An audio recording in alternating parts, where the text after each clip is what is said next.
A service of KIBMradio.com, the Internet's home for an all old-time radio.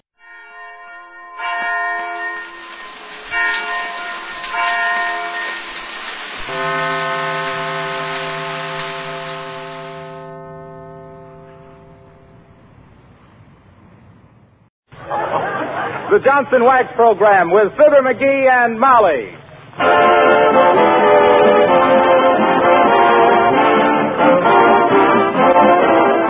The makers of Johnson's Wax and Johnson's Self-Polishing Glow Coat present Fibber, McGee, and Molly, written by Don Quinn, with music by the King's Men and Billy Mills Orchestra. The show opens with Crazy Rhythm.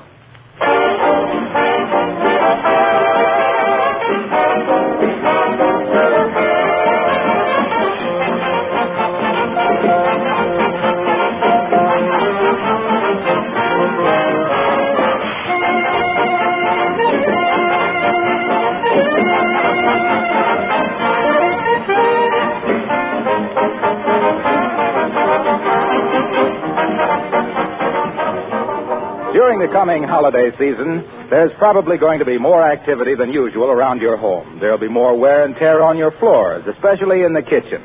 If those floors are protected with Johnson's Self-Polishing Glow Coat, you won't have to worry about them at all. If you're not using Glow Coat now, this would be an excellent time to try it. Glow Coat offers many advantages. First, it protects linoleum against wear, scratches, and dirt. Cleaning is easier because spilled things are quickly wiped up with a damp cloth. Second, Glow Coat makes linoleum floors more beautiful, gives them a gleaming polish that keeps the colors fresh and bright. Third, it makes the linoleum last longer. And fourth, it's a wonderful time and labor saver. Johnson's Glow Coat is self-polishing. It needs no rubbing or buffing. You simply apply and let dry. In 20 minutes, your floors shine with new beauty. Be sure Johnson's Glow Coat is on your next shopping list.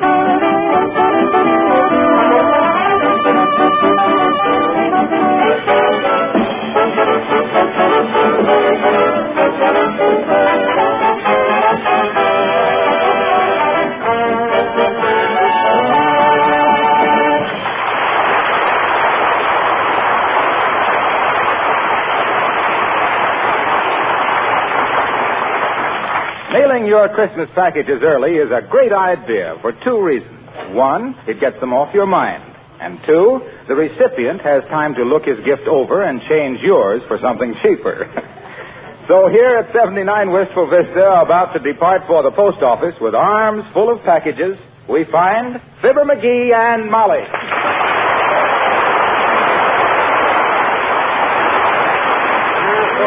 Wait a minute, dearie. Let's be sure we got everything. Okay. Here's the one for Aunt Bess. Yeah. One for Uncle Dennis. We don't have to mail that. He'll be with us over Christmas. He's going to be with us here for Christmas? Sure. Oh, happy Yuletide. McGee, don't be like that. Where's your Christmas spirit? I had it up on my closet shelf, and Uncle Dennis found it, and McGee! That's enough of that. Yeah. Would have been enough for me, but that guy is so thirsty. Please, let's not discuss Uncle Dennis anymore. Okay. Hey, why don't we go down to the post office after supper instead of now? Might be less of a crowd down there. I don't know if they're open that late. Oh, I'll call. See, hand me that phone. Thanks. Hello, operator. Give me the post office. Oh, is that you, Mert? How's everything, Mert? It is, eh? What say, Mert? Your 17-year-old sister. Had her face lifted. Oh, heavenly days. What'd she do that for? Couldn't help it. She bought a false face for a New Year's party, and somebody swiped it. What say, Mert? Yes, it laid there.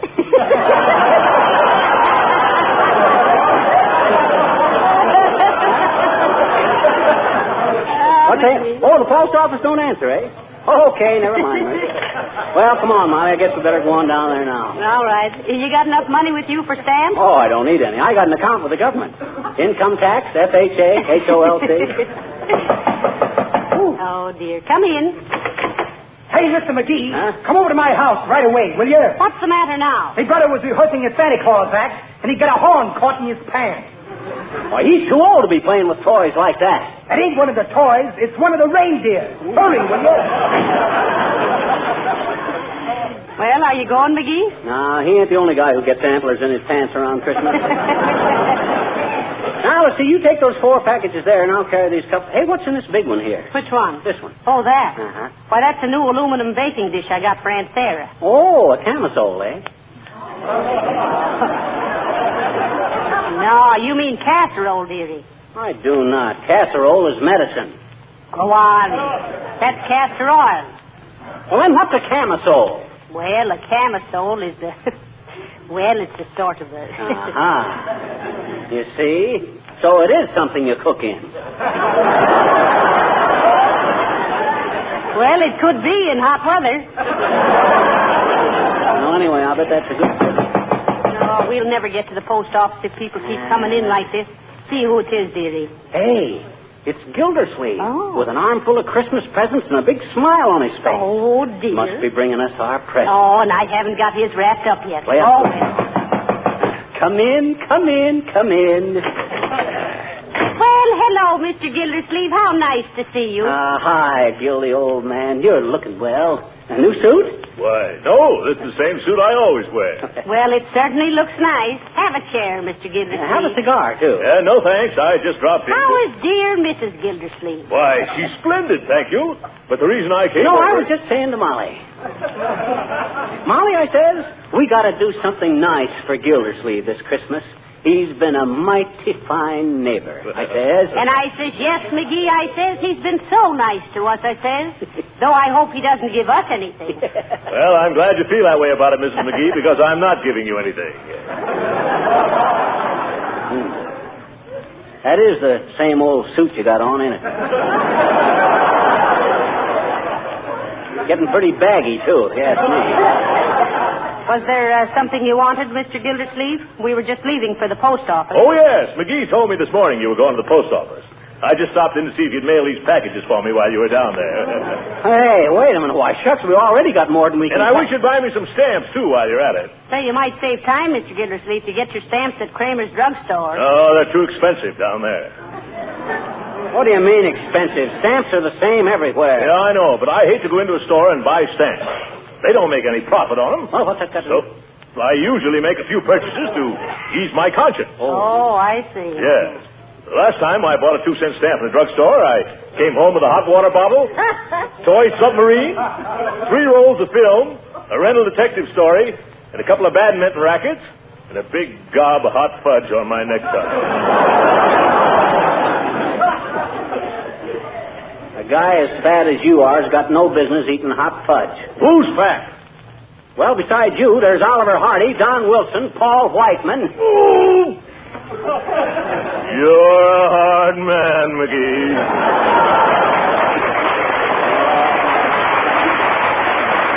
Now, let's not get into any argument, boys. We'll get your stamps for you, Mr. Gildersleeve. What kind do you want? Well, I want 2 sheets of 5s, 4 sheets of 1s, 1 sheet of 2s, and 3 sheets of 4s. Spit out your gum and do it again, Gilbert. Well, all right. I want 3 sheets of 2s, 2 of 3s, 4 of 5s, and 5s of 4s. How about 6 of 1s and half a dozen of the others? Gildersleeve, they don't make any 4-cent stamps. Oh, yes, they do. They do not. They do, too. They do not. They do not. No! Boys, stop fussing. Well, if I knew as little about my own government as this big chowderhead. Don't you call me a chowderhead, you little termite. Gildersleeve, one of these days you're going to exonerate me too far. And I still say they don't make any 4-cent stamps. How do you know? Because I used to work in the post office, that's how I know. Is that so? Yes, that's so. Well, I started working in the post office when I was knee-high to a mailbox. He did. I had charge of the branch in the Savoy Hotel. Stamping at the Savoy McGee, I was known as. Stamping at the Savoy McGee. Slick as silk and strong as Samson at slamming a sack of circular single-handed on a schooner sailing to the South Seas or a streamliner scheduled to scoop to Sioux City. Celebrated as a salary-saving super salesman by selling scores of 6-cent stamps to sentimental sailors, sending souvenirs to sweeties in Samoa, Siam, Ceylon, San Salvador, and similar scattered seaports. Smiling and singing as I stamped and sealed stuff from city to city and state to state. A solid civil servant serving citizens and scamps. Well, let's get down to the post office and buy this some stamps.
down, sir.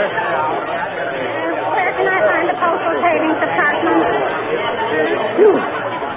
Boy, these packages are getting heavy, Molly. I'll sure be glad to unload them. Well, we won't unload them very quick, dearie. Huh? Look at the long lines in front of the windows. Oh, boy. Hey, folks, you mind if we squeeze in here? We got an important engagement we'd like to get to. What do you think you are, anyway? Wait in line like the rest of us. Maybe we better go to the end of the line, Molly. It's more democratic. McGee, do you realize how many people are ahead of us in this line? Huh? 73. And a good thing, too. Keeps them off the streets. McGee. Huh? This man standing in front of me. Huh? I wish he'd turn around and face the way everybody else is. He's got a blank look on his face that bothers me somehow. I'll move aside a little. I can't see over these You packages. see him there? Oh, that ain't his face. Hey, Bud, you got your toupee on backwards. My goodness. Thanks, Claude.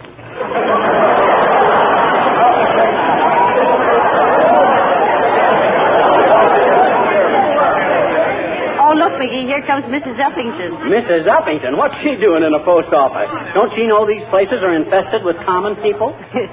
I see she brought her Pekingese along to lick the stamps for her. Oh, how do you do, Mrs. Uppington? So nice to see you. Oh, how do you do, Mrs. McGee? And Mr. McGee? Hi, Uppy. Hi, puppy. Good heavens, what a lot of people. Do you have to stand in line like that? Don't you know anyone in an executive position who would take care of you? Well, me and Jim Farley was great pals, Uppy, but Jim don't work here anymore, and I don't know the new guy. Besides, we're no better than anyone else. I think, my dear, as the saying goes, you have something there. Mailing your Christmas packages. Oh, no. No, we just brought them down here to see if they were wrapped up as tricky as other people. Say, while we're kicking the basket around, Abigail, what's the idea of bringing that dime-sized Doberman in here? Oh, you mean Fifi? Fifi. Isn't she sweet? Another little darling. Oh, sure. Say hello to Mr. and Mrs. McGee, Fifi. Wonderful, ain't it, Molly? I always wondered how you said hello in Pekingese.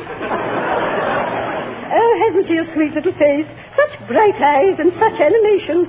You know, sometimes I could almost believe she was laughing at me. Well, if she's really intelligent, how could she help it? She is very intelligent, Mrs. McGee. Her mother was champion Floradora, Conquistadora Brownie the Fifth of Philadelphia. Oh. And who was her father? Or am I putting Fifi on the spot? I knew she was either from Philadelphia or New York, Uppy. She's got that metropolitan look. Oh. Thank you, Miss McGee. Don't thank him for that one. I still don't know why you should bring her into the post office, Mrs. Uppington, when everything is so busy. Oh, well, I wanted her to mix with the crowd, Mrs. McGee, to give her some real holiday atmosphere. This is Fifi's first Christmas, you know. Isn't it, Fifi? She muffed that one, Uppy. She said hello again. Well, if she did, she must have had a very good reason for it. Oh. Fifi is a very intelligent dog and very valuable, too. She's worth at least $2,000. $2,000? What do you mean, $2,000? Why, shucks, that's more than I'm worth. Well, some dogs are worth more than others. Good night.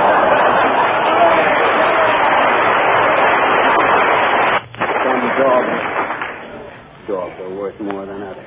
Teddy Roosevelt slaved the Rough Riders with that one. Some dogs. Say, I wish we could get up to the window. This line hasn't moved 2 feet in a half hour. Well, I'll take care of that. Watch me. Hey, up ahead there. Can't you move along any faster? Okay. I was just asking. You getting tired, Molly? I certainly am. My feet are beginning to agitate for better working conditions. Mine, too. I wish we could... Hi, mister. Oh, hello there, little girl. What you doing here? I'm mailing a letter to Santa Claus, I bet you. Are you? No, we're not. Why? Huh? What'd you say? When? Never mind. What'd you ask Santa Claus in your letter? I asked him to make the man next door not mad at me anymore because I don't think he's going to give me anything for Christmas, I bet you. Well, what juvenile peccadillo aroused his antipathy, sister? Gee, what's the matter with you?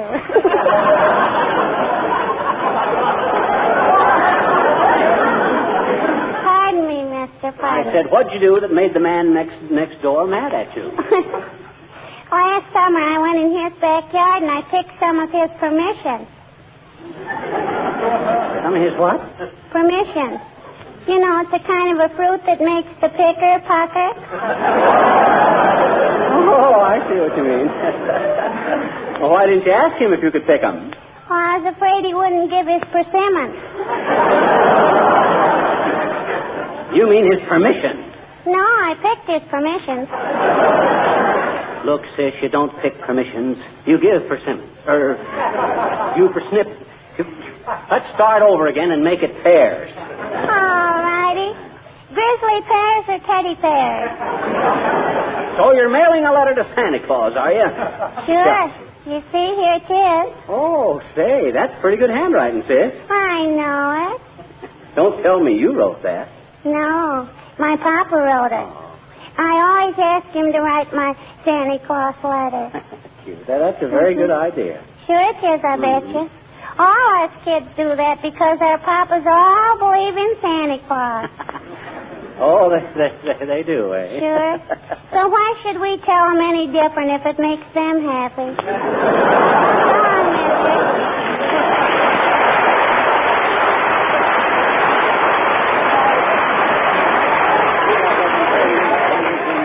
Hey, Molly, what makes this whole line of people give that sudden jerk every few minutes? Why, don't you know? No. That seventh man up ahead has got the hiccups. All I gotta say is... Hi there, Fibber. Hello, Molly. Hello, Mr. Wilcox. Hi, Harlow. Hey, take my place in this line a while, will you? I want to go sit down someplace for a while. Me too. Gee, I'm sorry, folks. I'd like to, but I haven't got time. I just dashed in here to mail some special orders to Racine, Wisconsin. What do you mean by special orders? Says he with a sly twinkle in his eye.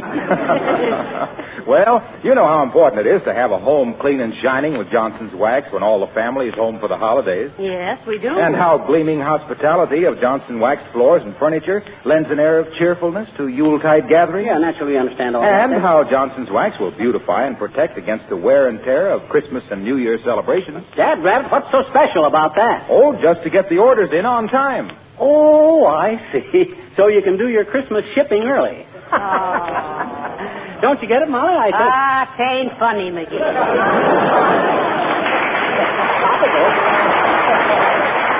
You are Christmas shipping early. Yeah. That's pure golden bantam for my money. Yeah, the only difference between Fibber and a corn crib is that you can hear the corn through his crack. I'll see you later, Paul.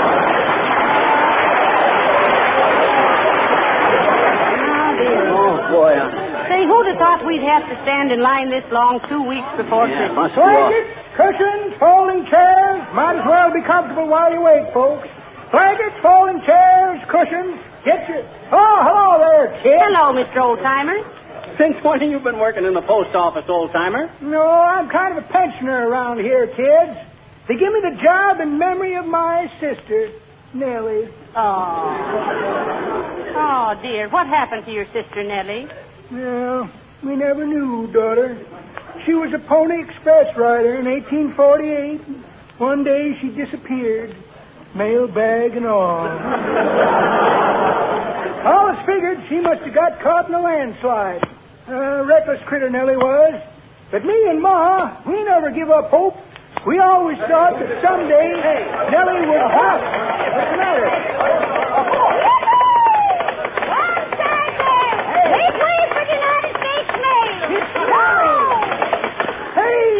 It's me, your brother. Hi, Roy. How's Ma? Fine.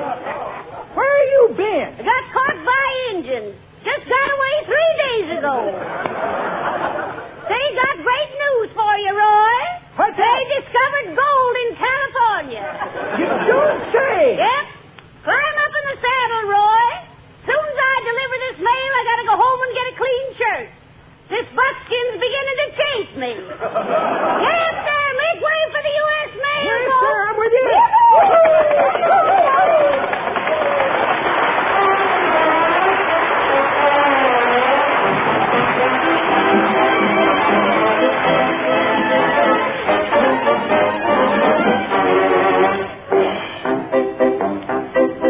The King's Men sing Hilda. They love Hilda, who plays in the band. She very strong, and I tell you she's grand. My heart goes trick, trick, trick, it jumps so high, it beats so quick. Then she gets up with a big hot lick. Boom, boom, ba-doom. Bing! Every feller wants to tell her, will you be my wife? She keeps beating and repeating, never in your life. Hey, would build a little love nest for two. Risk, crash, bitty, boom, boom, boom, boom, boom, boom, boom, boom, boom. Oh, may Hilda, may goodness they love you.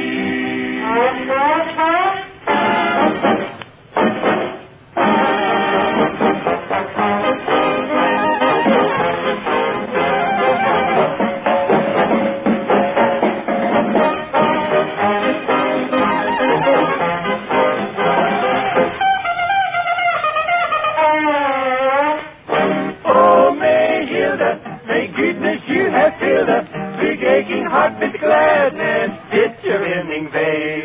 And until the day you say a will, the night's heart filled with sadness. Tell me fading tales. A low Hilda who plays in the band. She plays very strong and I tell you she's grand. My heart goes prick, prick, prick. It jumps so high, it beats so quick. Then she gets up with a big hot lick. Every feller wants to tell her, will you be my wife? She keeps beating and repeating, never in your life. Hey, boys, build a little love nest for two. Risk, raspberry, boom, boom, boom, nest for two. Risk, raspberry, boom, boom, boom, boom, boom, boom, boom, boom, boom. Oh, my Hilda, may goodness they love you.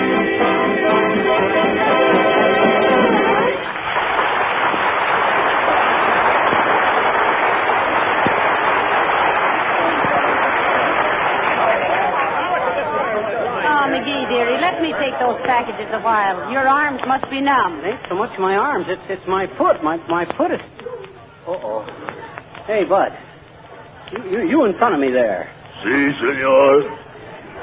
Look, I don't like to be rude, and you'll please forgive me for introducing myself, but I'm Fibber McGee.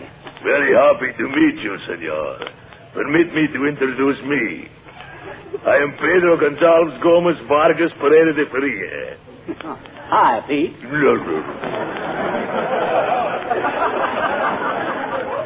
Now that we know each other, will you please get off my foot? Si, senor. Thank you very much. Es por nada, senor. It is pleasure to do business with you. Anytime I can get off your foot, please let me know. Don't think I won't, Bud. You sound like two gentlemen of the old school with apples for the teacher. Oh, well. Oh, dear. I'm so tired. Me too. For 2 cents, I'd dump these Ah, packets. there. Good day, my dear, and a dull December to you, crab meat. Hi, Boomer. What are you doing in the post office, Mr. Boomer? Always come in here to write my letters. Small, smart, and smell nice. Wonderful feeling to be able to walk away from a federal pen without hearing bloodhounds in the distance.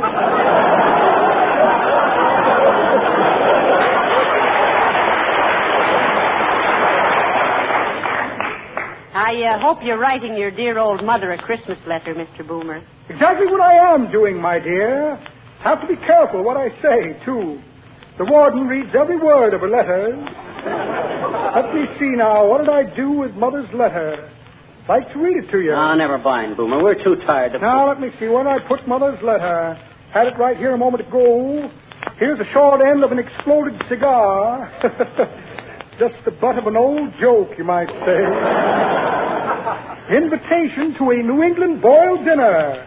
Ought to be interesting. Never been boiled at a New England dinner. Well, never mind looking, Mr. Boomer. We're in no mood. Ah, what's this?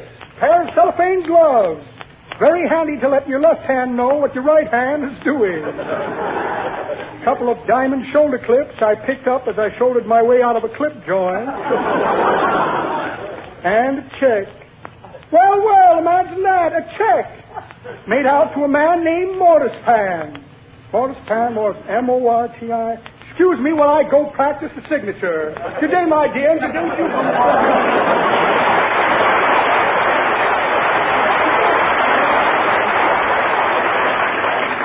What a crook. Isn't he, though? He was born with a gold chisel in his mouth. How many ahead of us, dearie? I'm about ready to give up here. Only 3 now, Molly. Just hang on. Oh, it's only 2. Lady just got through. Hold the packages to one side, dearie. I want to lean against you a few minutes. All right, you're next, madam. Hey, come on. We're next at the window, Molly. Thank goodness this will soon be over. That's what I say. I'm completely exhausted. All right, sir, you're next. Bud, you're a sight for sore eyes. Here. Oh, dear. Now, weigh them packages and tell me how much postage. Sorry, sir, can't do that here. Huh? Why not? We've been standing in line here for 3 hours. But this is the money order window. You'll have to get in that long line over there.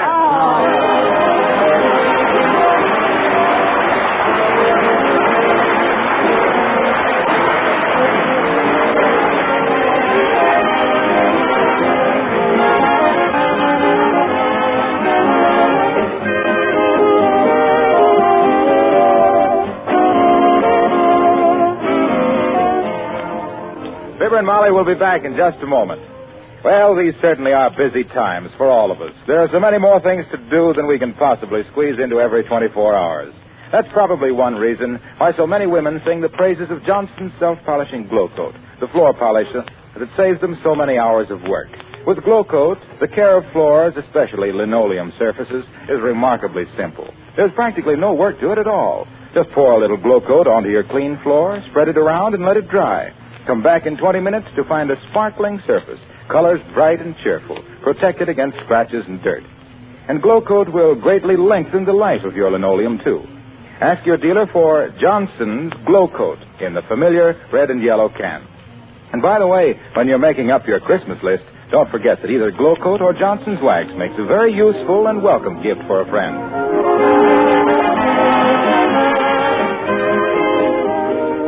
Ladies and gentlemen, the prevention and control of tuberculosis is a year-round fight. But only at Christmas time are you asked for financial support and encouragement. That's right. So be sure your letters and packages are decorated with Christmas seals. Thank you, and good night. Good night, all.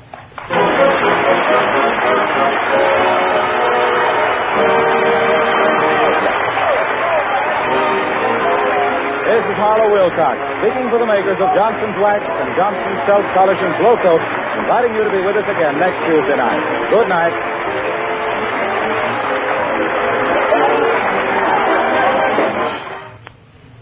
Would you rather drive a dull, dingy car or a sparkling, shiny one? Maybe you still think the job of wax polishing is costly or hard work. Then let me urge you to investigate and try Carnew, Johnson's sensational, new, easy-to-use auto polish. Carnew does 2 things at once. Both cleans and wax polishes in one operation, in half the time these jobs used to require. Carnew's cost is low, and once you've seen what beautiful results it gives, you'll say with car owners everywhere, your car looks like new when you use Carnew, spelled C-A-R-N-U. This is the National Broadcasting Company.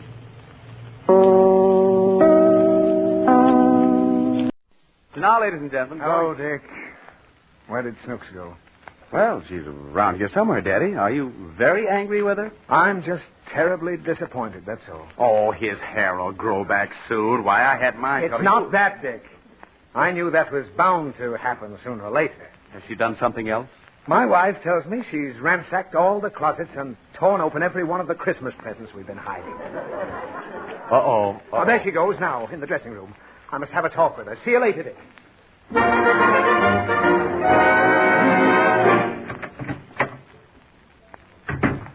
Hello, Daddy. Oh, Snooks? I'm ashamed of you. Why? Mummy told me what you've done. It wasn't bad enough you cut off the baby's hair. You had to go and open up the Christmas presents, too. However could you think of 2 such abominable things? It was easy, Daddy. I had the scissors, and when I got through opening the packages, Robespierre happened to come along. Oh, stop it. What's the matter with you? With Christmas so close, you'd think a little girl would go out of her way to be good. You'd think so, wouldn't you, Daddy? Now, don't be smart. I certainly wouldn't want to get caught opening the presents before Christmas. Well, I didn't want to get caught either. But Mummy... Silence. How is it that Mummy found you in the closet with the presents? She walks awful quiet, Daddy. The amazing thing is you show no remorse. Here it is, less than a week until Christmas, and you behave like a hoodlum. Do you expect Santa Claus to bring you any nice toys? Or what are you laughing at? I don't know. The very idea. Ripping open all the packages. People strive to be nice to you, get you lovely presents, and you couldn't wait a few days. Oh, that's the lowest trick in the world. Is it, Daddy? It certainly is. Oh. Did you see anything for me there? Uh-huh. Mommy bought you a bathrobe. Oh. One of those crummy ones like last year? Same thing. Oh, well. Woman's got the taste of a tout. Huh? Nothing. You didn't happen to see what I got for Mummy, did you? Mm-hmm. My gown with no back. And that is the latest thing. That's really a nightgown, isn't it? It's a crummy one like last year. Now, Snooks, just because I said it, you don't have to say it. Mommy said it, too. Oh, she did, eh? This is going to be a fine Christmas. And all because you didn't have any patience. What's patience, Daddy? I've told you 1,000 times. It means being able to wait. Why? Because sometimes it's imperative. Suppose a man goes fishing. What man? Oh, any man. Suppose a man... Uncle Louie? All right, Uncle Louie. Suppose Uncle Louie goes fishing. Uncle Louie don't like to go fishing, Daddy. I don't care what he likes. I know. I seen the present you bought him. Now, never mind that present. What's the matter with it, anyway? You know. I don't know what you're talking about. It's a very expensive tie. Oh, what's he sending me, a grand piano? No, he sent you... Now, don't tell me. That's the very thing I'm trying to explain to you. I've got enough patience to wait until Christmas morning to see my presents. I don't go snooping around closets. What'd he send me, Snooks? I better not tell you, Daddy. Ah, you're right. I'd rather wait. Yeah. Yes. Doesn't matter anyway. No. Well, you don't have to tell me if you don't want to. All right. What is it? Such a big secret? Well, I won't tell you what it is. But, Yes. It's made of wood, and it's brown, and you smoke it. Another pipe. 2-bit Louie. Ah, the cheapskate. And to think I tossed out 39 cents on that tie. I'll bet the pipe's no good. No good, Daddy. How do you know? I smoked it. And I feel sick, Daddy. Well, it just serves you right. Maybe you'll have a little more patience from now on. What's patience? I'll tell you if you just don't interrupt me. Suppose a man goes fishing. Not Uncle Louie. No, not Uncle Louie. He's got no time for fishing. He's too busy hoarding. And I've a good mind to tell Santa not to bring you anything. I don't care. Oh, you don't? No, I seen what he brought me, and I don't like it. Snooks, could it be possible that you don't like that beautiful little electric stove? Could that be? Could be. So you don't like that stove? I don't like that stove. Mm-hmm. Didn't you write and ask Santa to send you a stove? Mm-hmm. But now I want a pair of ice skates. Oh. Well, that's a horse of another color. I want a colored horse, too. Don't. I want a colored horse. I'll cut that out. You can't have any colored horses. Why? Because you can't. You'll take the stove and be happy with it. No, I want ice skates. Oh, you're too young for ice skates. You're liable to get caught on some thin ice. And I don't want you to have any accidents. Why? Oh, that's not a fair question, and you know it. If you don't tell Santa Claus to bring me ice skates, I'll... You'll what? I'll eat all the lights off their Christmas tree. Now, listen to me, Snooks. This is not the time of the year for that kind of behavior. I don't want to have to spank you. I want everybody to be happy and contented in our house. None buy me a pair of ice skates. Snooks, I'm going to tell you a very sad story about a little boy who wanted ice skates for Christmas. He wanted them very badly, too. And he finally got them. Would they fit me? Yes.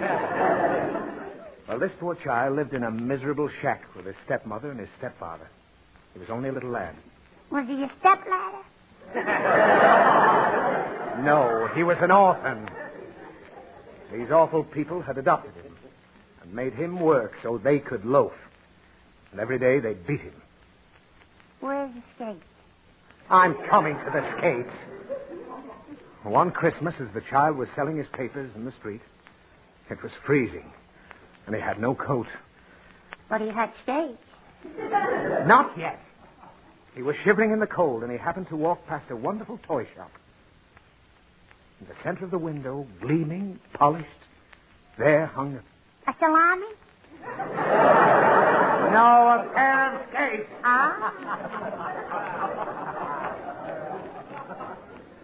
And how this wretched child longed for them. But he only had 7 cents in his pocket. And the skates cost a lot more than that. Still, he couldn't resist going in the store.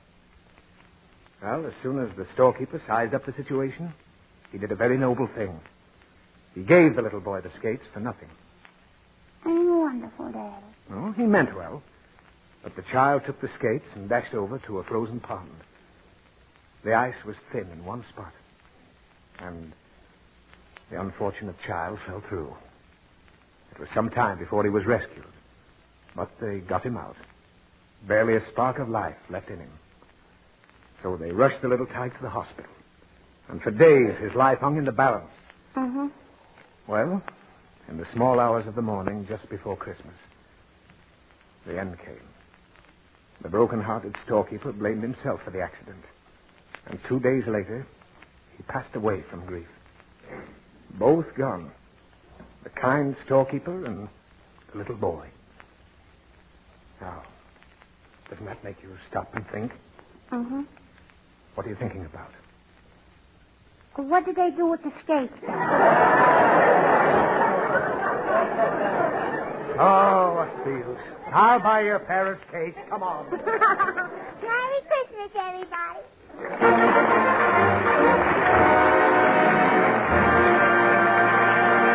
Oh, my, what an imagination Daddy has. Well, Radio's own show, Behind the Mic.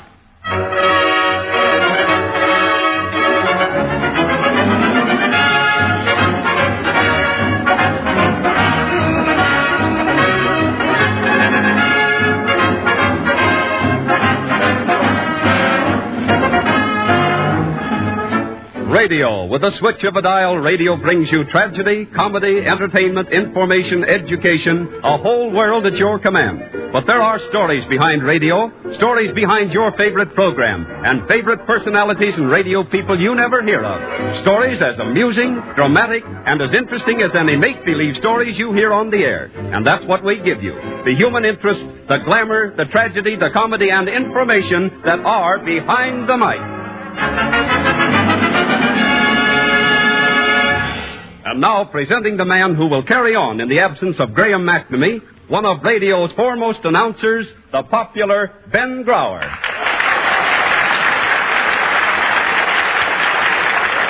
Thank you, Gilbert Martin, and good afternoon, ladies and gentlemen. Today, Behind the Mic brings you the man whose name has been a stumbling block in announcers' tests, the famous radio actress and dramatic coach, Elsie Mae Gordon, a well-known radio editor to answer letters from listeners, your old favorites, the Mills Brothers, and finally, an unusual human interest story told by Cheerio. Well, boys and gals, our first guest is a man who for years was a legendary figure in the announcers group around NBC. All he represented to a great many new announcers was a practically unpronounceable name. You see, the applicant for an announcer's job must pronounce difficult names that come up in musical programs like Mussorgsky or Mascagni and so on. Well, one of the names in the tests was spelled Yoichi Hiraoka. It was spelled Yoichihiraoka. Well, it was pronounced by many taking that announcer's test as Yoichi Hirokawa or Yoichi Hiroike, and a great many other variations, all of which are wrong because, right from the voice of the authority itself, it should be pronounced Yoichi Hiraoka. You see, anyone can pronounce it just like he did. And Yoichi is the name of one of the world's greatest xylophone virtuosos. Mr. Hiraoka will reveal the skill which makes him a musician important enough for his name to be part of that test as he plays the Czardas of Monty.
Thank you, Yoichi Hiraoka, for your magnificent playing.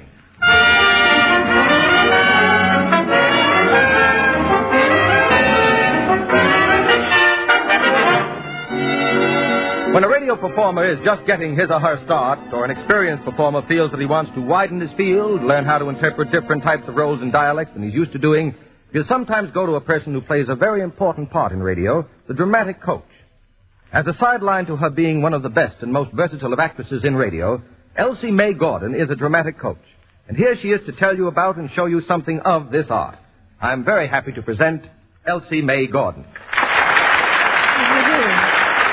Benny?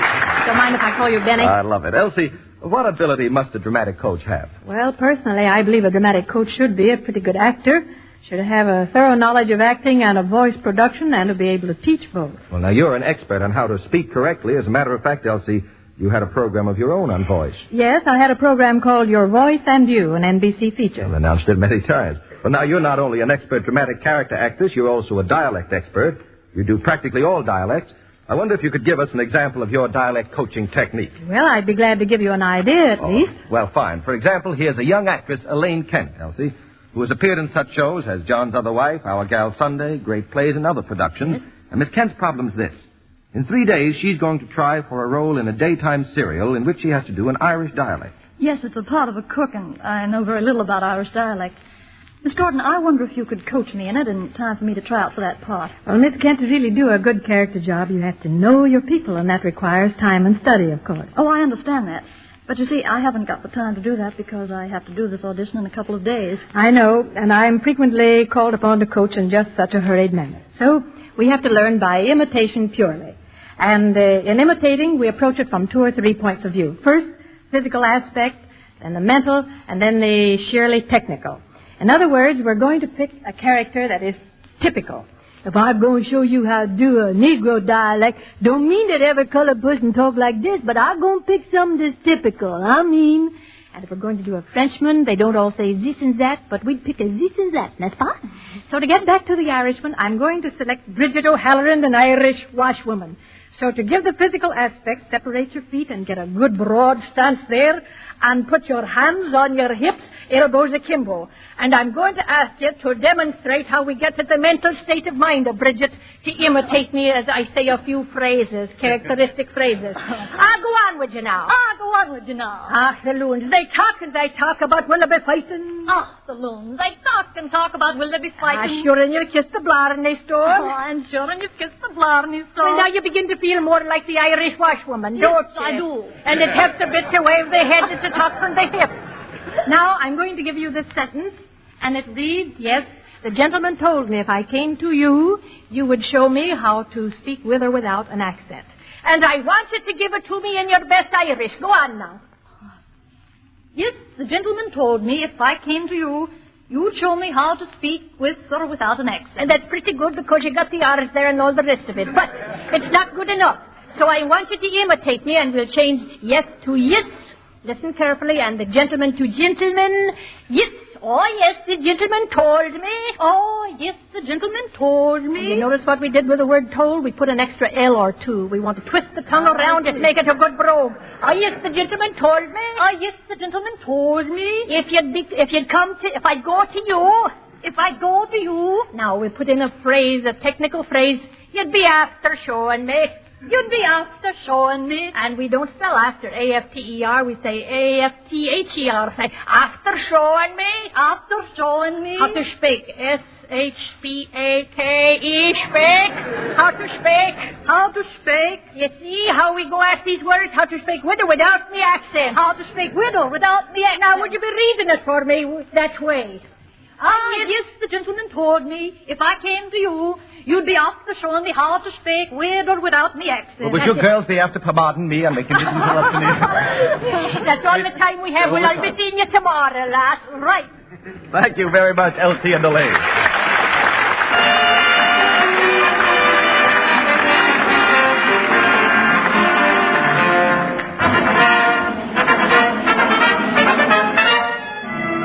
Oddities in Radio, presenting odd, true little behind-the-mic stories that help make radio sometimes amusing, sometimes exasperating, but always interesting to the people in it.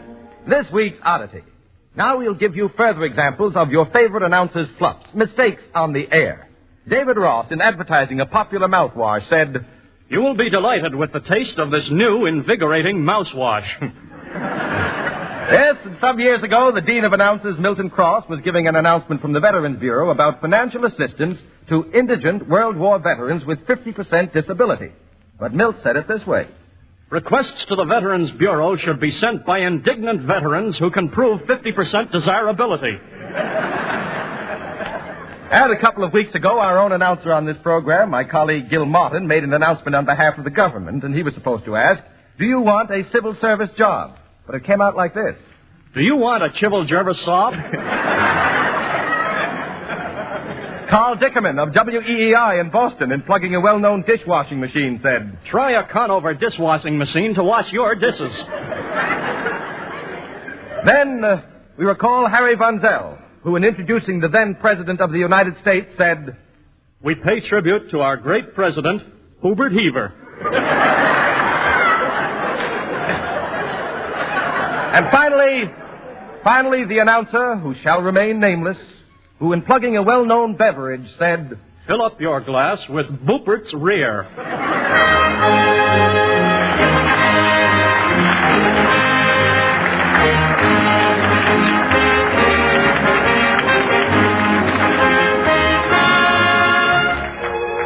Behind the Mic salutes a program you love.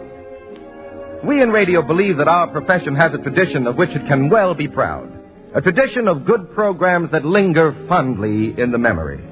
And so each week we recall a star or a part of a regular feature you used to hear, a program you love. This afternoon, Behind the Mic brings you one of the most popular singing groups in the history of radio, the Mills Brothers, who were on the air from 1931 to 1937. They have but recently returned from a successful tour of South America and are now appearing at the Flatbush Theater in Brooklyn. So let's go back to October 5th of 1933 and one of the early programs of the Mills Brothers.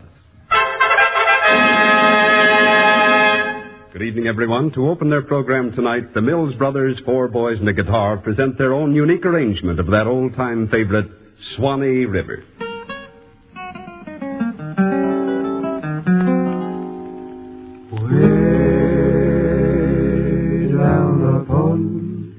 The Swanee River, far, far away. There's where my heart am turning ever. There's where the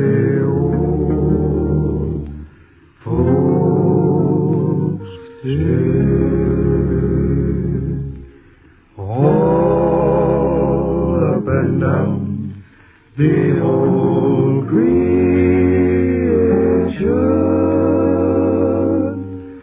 sadly our own, still longing for the old plantation and for the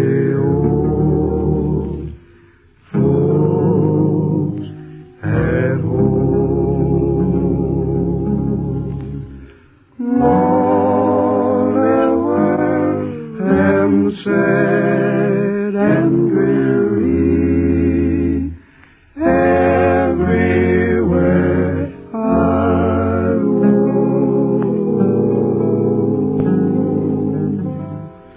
Oh, dark is how my heart grows weary, far from the folks at home. All the world am sad and dreary, everywhere I roam. Oh, dark is how my heart grows weary, far from the old folks at home.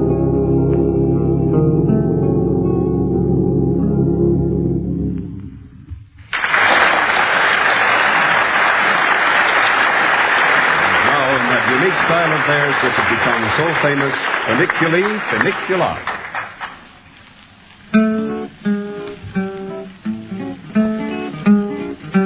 Some think the world is made for fun and frolic, and so do I, and so do I. Some think it well to be all melancholic, to find inside, to find inside. But we love to spend our time in singing, some joyous song, some joyous song. To set the air with music bravely ringing is far from wrong, is far from wrong. Listen, listen, echo sounds so far. Listen, listen, echo sounds so far. Funiculi, funicula, funiculi, funicula. Echo sounds so far. Funiculi, funicula.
Ladies and gentlemen, you've been entertained by the music of the Mills Brothers.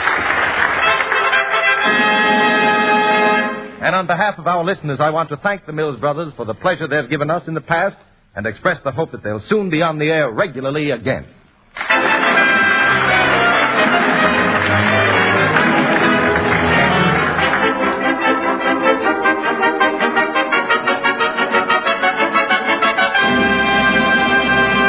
Letters from listeners. Each week we invite the listeners of Behind the Mic to write us questions about radio, and those we consider to be of most general interest we have answered on the air by the radio editor of some outstanding newspaper or magazine. Today's questions will be answered by Fred Samis, editor of Radio Mirror magazine. Mr. Samis, Fred Lewis, Jr. of Saginaw, Michigan, writes in to ask, very often on radio programs you hear actors' voices fading out, usually at the end of a radio scene. How is this done? There are two ways in which actors' voices are faded. As they are talking, they gradually step away from the microphone, and the farther they get away from the mic, the more their voices fade. Or you may have what is known in radio slang as a board fade, in which the actor talks normally at the microphone, but the engineer in the control room twists a dial and gradually fades out the voice. Miss Ida Hollander of Miami Beach, Florida, sent this one in. How are stations on a network able to receive the same program at the same time? Do the programs travel by radio from one station to another? No. On a network broadcast, the program travels from the point where the program originates, as for instance, let's say in Radio City, New York, by special telephone wires to the various stations on the network.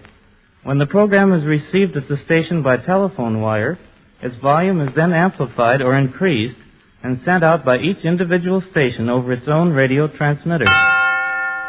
And Mr. Henry Bott of New York writes in to say this. Jack Benny is now in New York to publicize the opening of his new picture starring himself and Fred Allen. Can you please tell me why he doesn't stay here and broadcast regularly from New York as he used to do? The reason Jack broadcasts from California is that he now makes his home there and has done so for the past several years. Furthermore, it is a matter of convenience, as he has various picture commitments, and living in California finds him right on the spot. Well, thank you, Fred Samis, for answering those questions.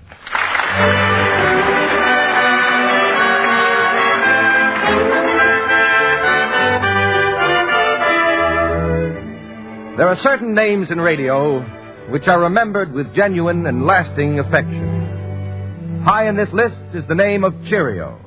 who for many years conducted one of radio's most popular inspirational programs. It was always a boon to the ill in health and in spirit. And now, here is Cheerio himself to tell us a human interest story behind his old programs. I'm proud to present Cheerio.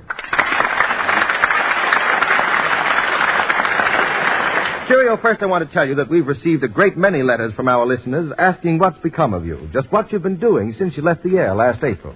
Well, Ben, I've been spending the past year putting together the material for a book. Cheerio's Book of Days. Comfort, cheer, and encouragement for every day of the year. It's made up of favorite selections that I've used on my broadcasts over a period of 15 years. It's published at last, and I've got writer's cramp, Ben, autographing copies. Sure. Well, it must be a great book, Cheerio, because you've broadcast some really grand material, and your old, loyal audience, I know, will be glad to hear about your book. Now, come on, Cheerio. You must have some extraordinary human interest stories behind your broadcast. Well, Ben, I don't know how extraordinary this one is, but it does stand out in my memory. Well, tell us about it. Once upon a time, I received a letter from a veterans hospital from a soldier enclosing a poem and asking me to read it on the air.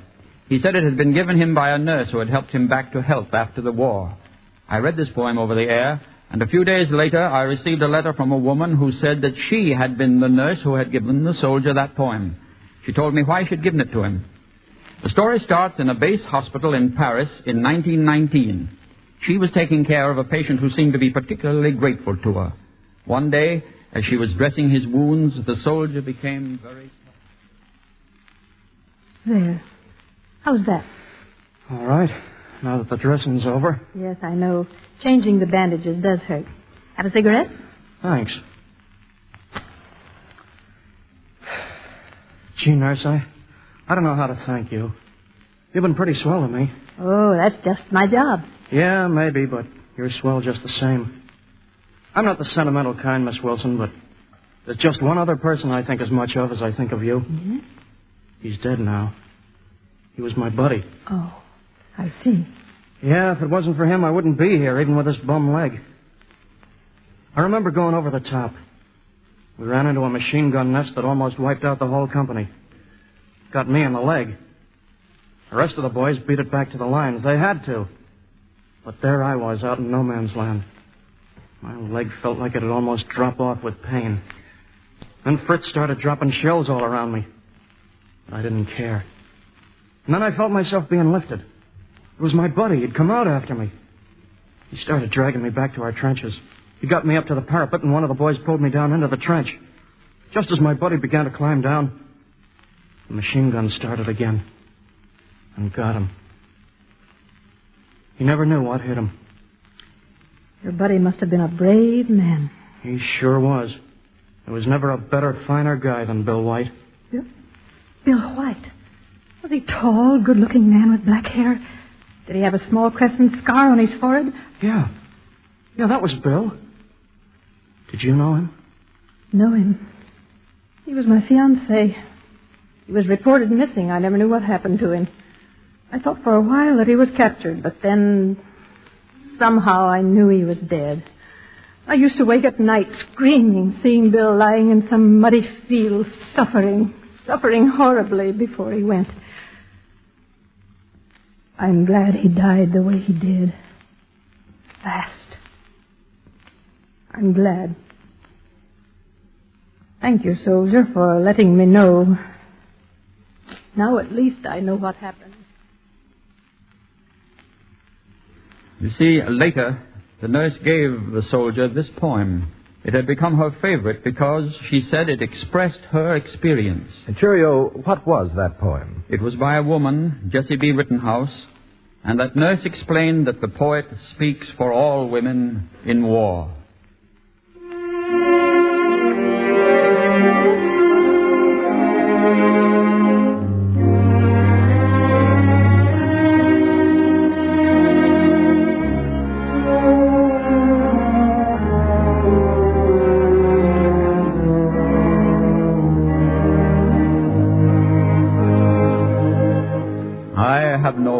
On the battlefield, I do not go with sickening fear at heart, and when the crier calls the latest horror, I do not start.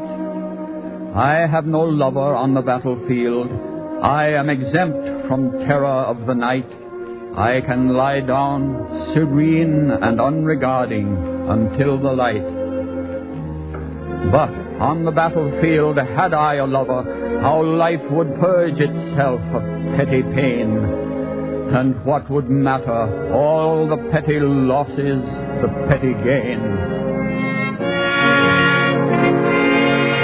I should be one with those who suffer greatly, with pain, all pain above, and I should know then, peradventure, the heart of love.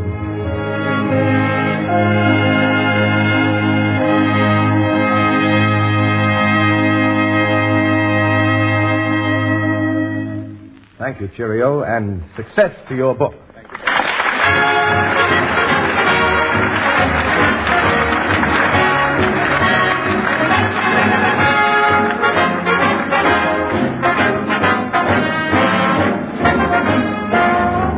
Ladies and gentlemen, if you enjoyed hearing the various artists on Behind the Mic, why not drop them a line and let them know about it? They'll be glad to hear from you. And be sure to listen next week. And now this is Ben Grauer speaking behind the mic and saying good afternoon.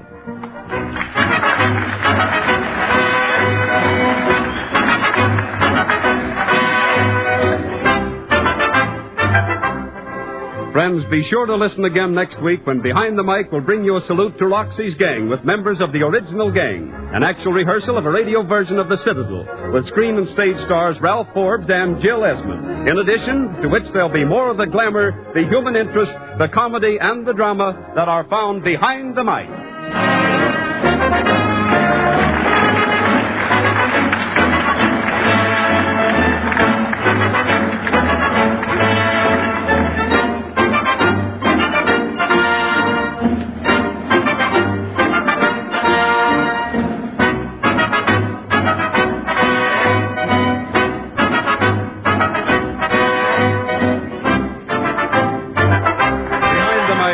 By Mort Lewis. Original music composed and conducted by Ernie Watson. This is the National Broadcasting Company.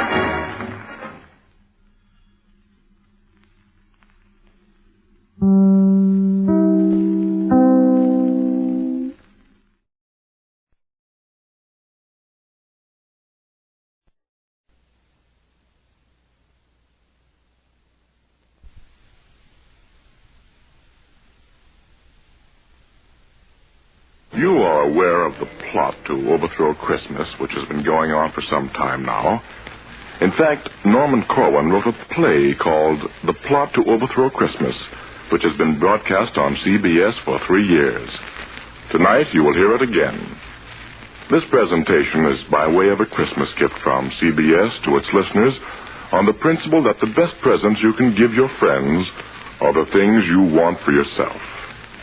We wish you good cheer and ask you to follow the unraveling of The Plot to Overthrow Christmas by Norman Corwin.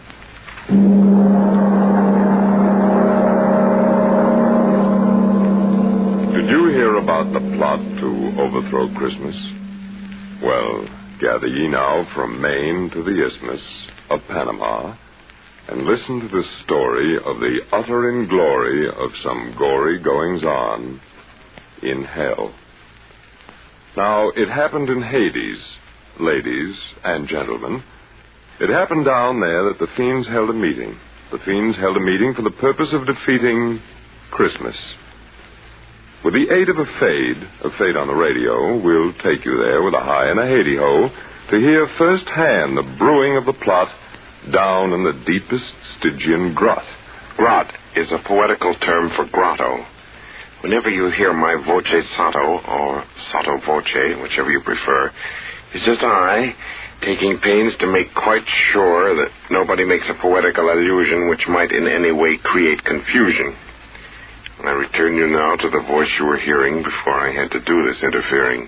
As I was saying, in this Stygian grot, the notables of Limbo hatched a plot. And what went on in the sulphurous hole will soon pick up by remote control. Of course, such a pickup is not made quickly. As a matter of fact, it's done rather trickily. You mustn't mind if it sounds erratic. That's merely intraterrestrial static. And don't be surprised if you're deafened by thunder just as we start on our journey under. You'll hear earthquakes and all of the commoner varieties of natural phenomena. And so, below, via radio, to the regions where legions of the damned go.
Interrupt me in the middle of a movement of my favorite concerto.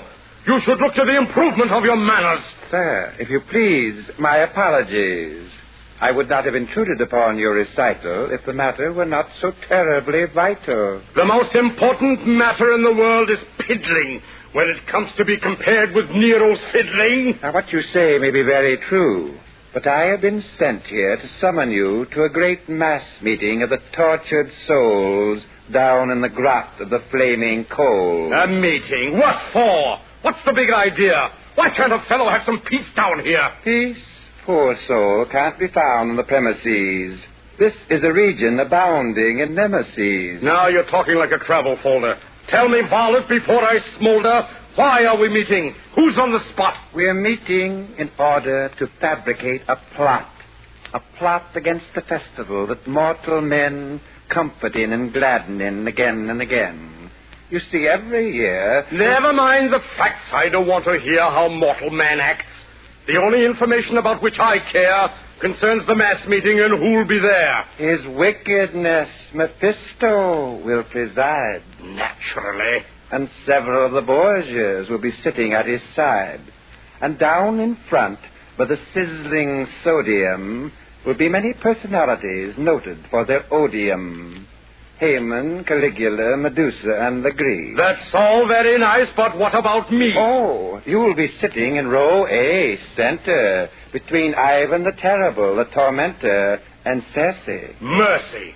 Why, they're both deranged. Do you wish me to see if your seat can be changed? Yes, if you will, please. Taste comes first, even though a soul may be eternally cursed. Righto. See you at the meeting, then? Yes. And now back to my fiddling again. This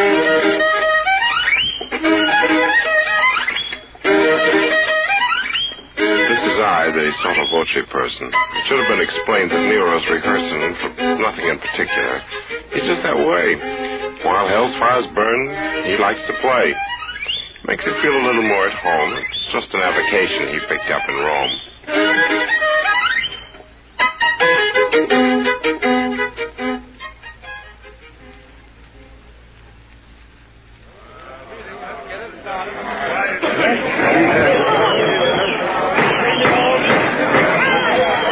The meeting will now come to order, please. I've called you here from over 60 seas of boiling pitch and blazing phosphorus to stop what constitutes a loss for us. We've lost prestige, and I greatly deplore that we stand in danger of losing more in the way of confidence and spirit. We're far from our goal. We're nowhere near it. And this is the reason. Though we've done well in carrying forward the work of hell, we've left a very big job unfinished. After all these years, there is undiminished goodwill on earth every late December because of Christmas. Now, please remember that as long as this continues to be, the race of man will not belong to me. I will listen now to any questions you may want to ask, and then suggestions. Mr. Chairman, Brother Heyman has the floor. you say we have done well in our effort to sell evil. I say we have done better. We have carried out the letter of your law. We've done what I think is a pretty good job. And I say, as a veteran Damon... Sit down there, Heyman. Enough of this folly. Sit down yourself. You're off your trolley. Sit down, for I am Ivan the Terrible. You're telling us why you are unbearable. Hello, demons. This is no way to act. Please proceed with a little more tact. I want more decorum in this forum. All personal remarks must cease. Now, Brother Ivan, will you speak your piece? I merely want to say in a casual way that Heyman is a radical. He always gets fanatical. Why anybody think to hear him snort that the work of the Nazis should just stop short? Anybody think to hear him talking that Hitler and Hito should stop stalking the ways of the world? Mr. Chairman, Brother Ivan is a demagogue with a brain like a fly and the manners of a hog. Why, he says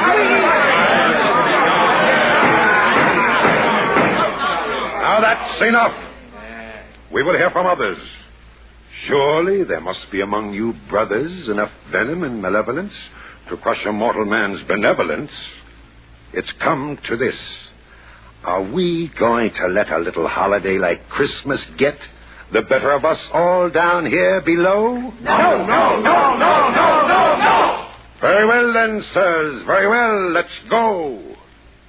Let's lay down our plans now to overthrow this Christmas business and all that guff of holly and mistletoe and stuff. Brother Caligula may take the floor. Mr. Chairman, I abhor, as a former emperor, anything which curbs our rule. I suggest we start right in manufacturing more sin. Let us give some presents, too. Candy sticks and things to chew, fruits and nuts and little cakes, poisonous as rattlesnakes. Bravo! Let our subtlest worker be bichloride of mercury. Let us wrap in tinsel bright little gifts of dynamite. Oh! Work things so that men will fear when 12:25 draws near. Bravo! Soon at this rate, if you please, men will hang from Christmas trees.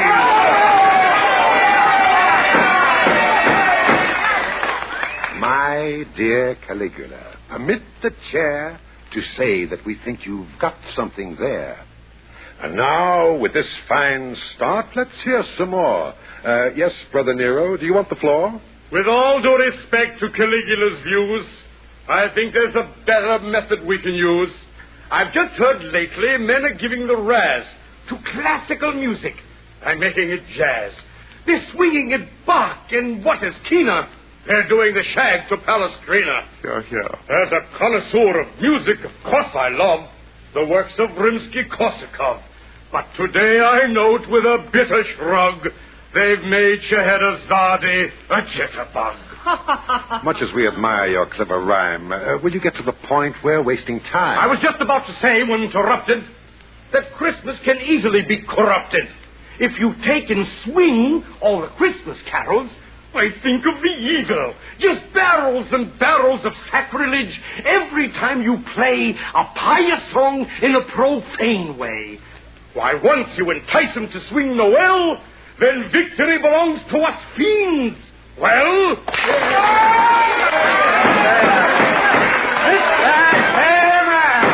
Mr. Legree.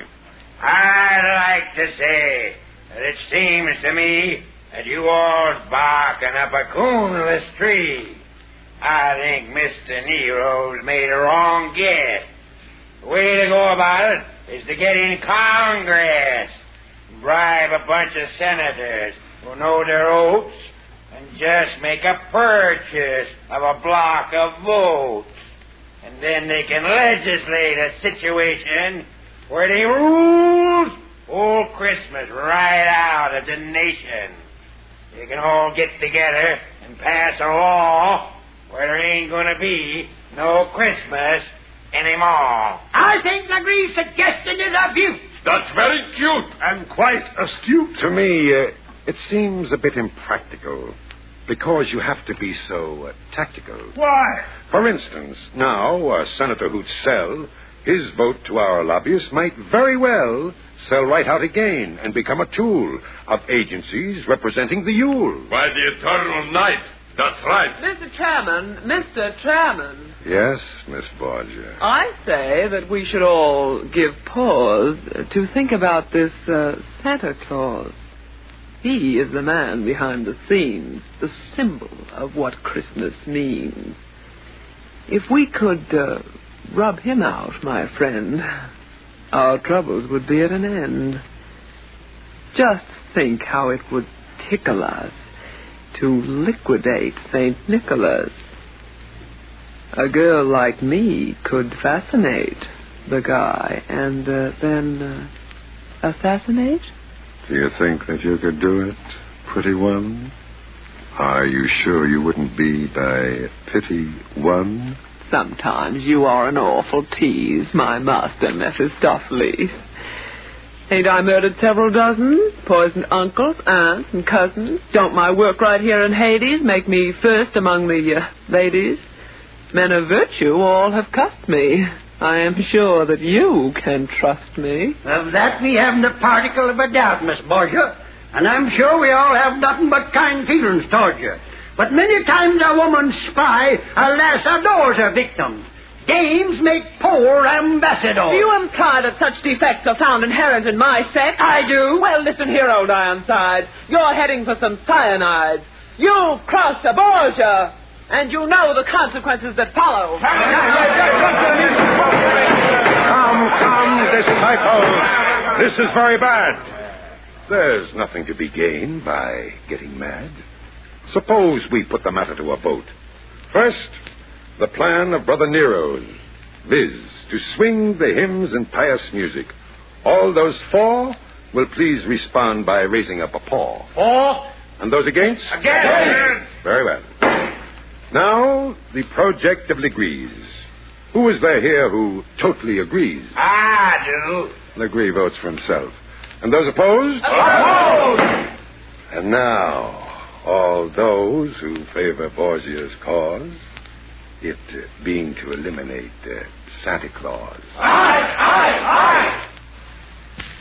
And those opposed? Seems the women have a way with them. At least they've carried the day with them. The motion's carried. And now we'll decide which one of us will take Nick for a ride. We'll all draw lots and thus settle the moot point of who will be sent to execute. This is your old friend, Sotto Voce, visiting down where it's eternal noche. Noche is Spanish for night, you know. Merely a reference, just to show that English isn't all I have to go by. Oh, well. I guess I've missed my calling. I should have been a lobbyist. You see, I'm stalling to give them time to finish the voting. Let's see. The weather. Now I'm quoting the Daily Hellion. Continued heat both overhead and under feet.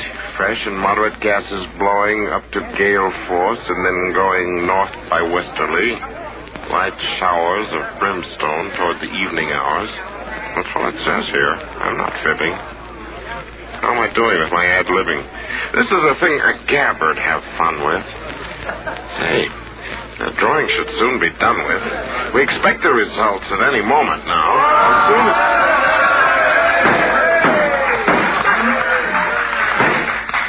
The lots have been drawn, and I'm glad to say the honor has fallen Nero's way.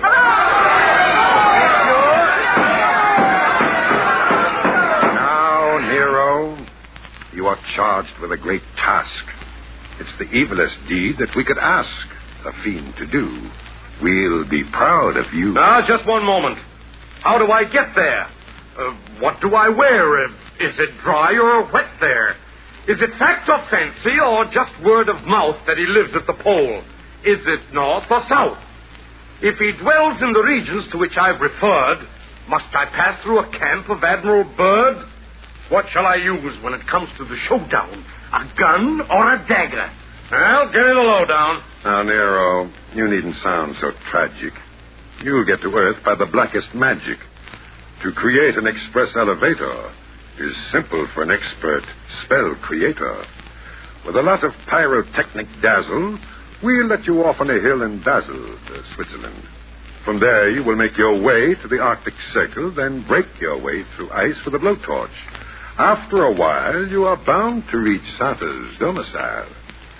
And once you get there, oh, my dear Nero, all of our work will have gone for zero. If you don't succeed in your assignment, a disadvantage of our confinement.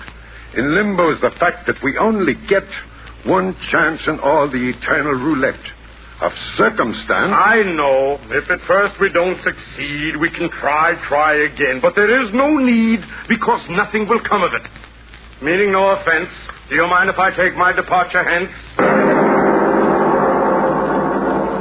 That, my friends, was a big brass gong. It's used in this story right along to indicate that we're about to travel to points where the plot will further unravel. And now, if Ambassador Nero elects, we'll have another spot of sound effects.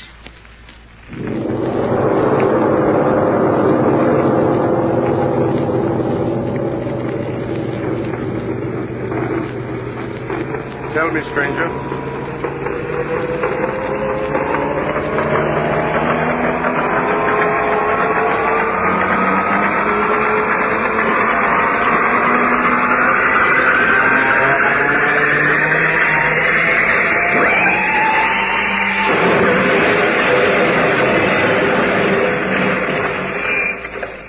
Is this Basel, Switzerland, or is it already Donner and Blitzerland?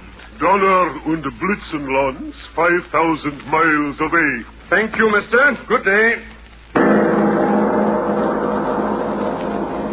Tell me, stranger, I've been walking inland for weeks. Where am I now? In Finland.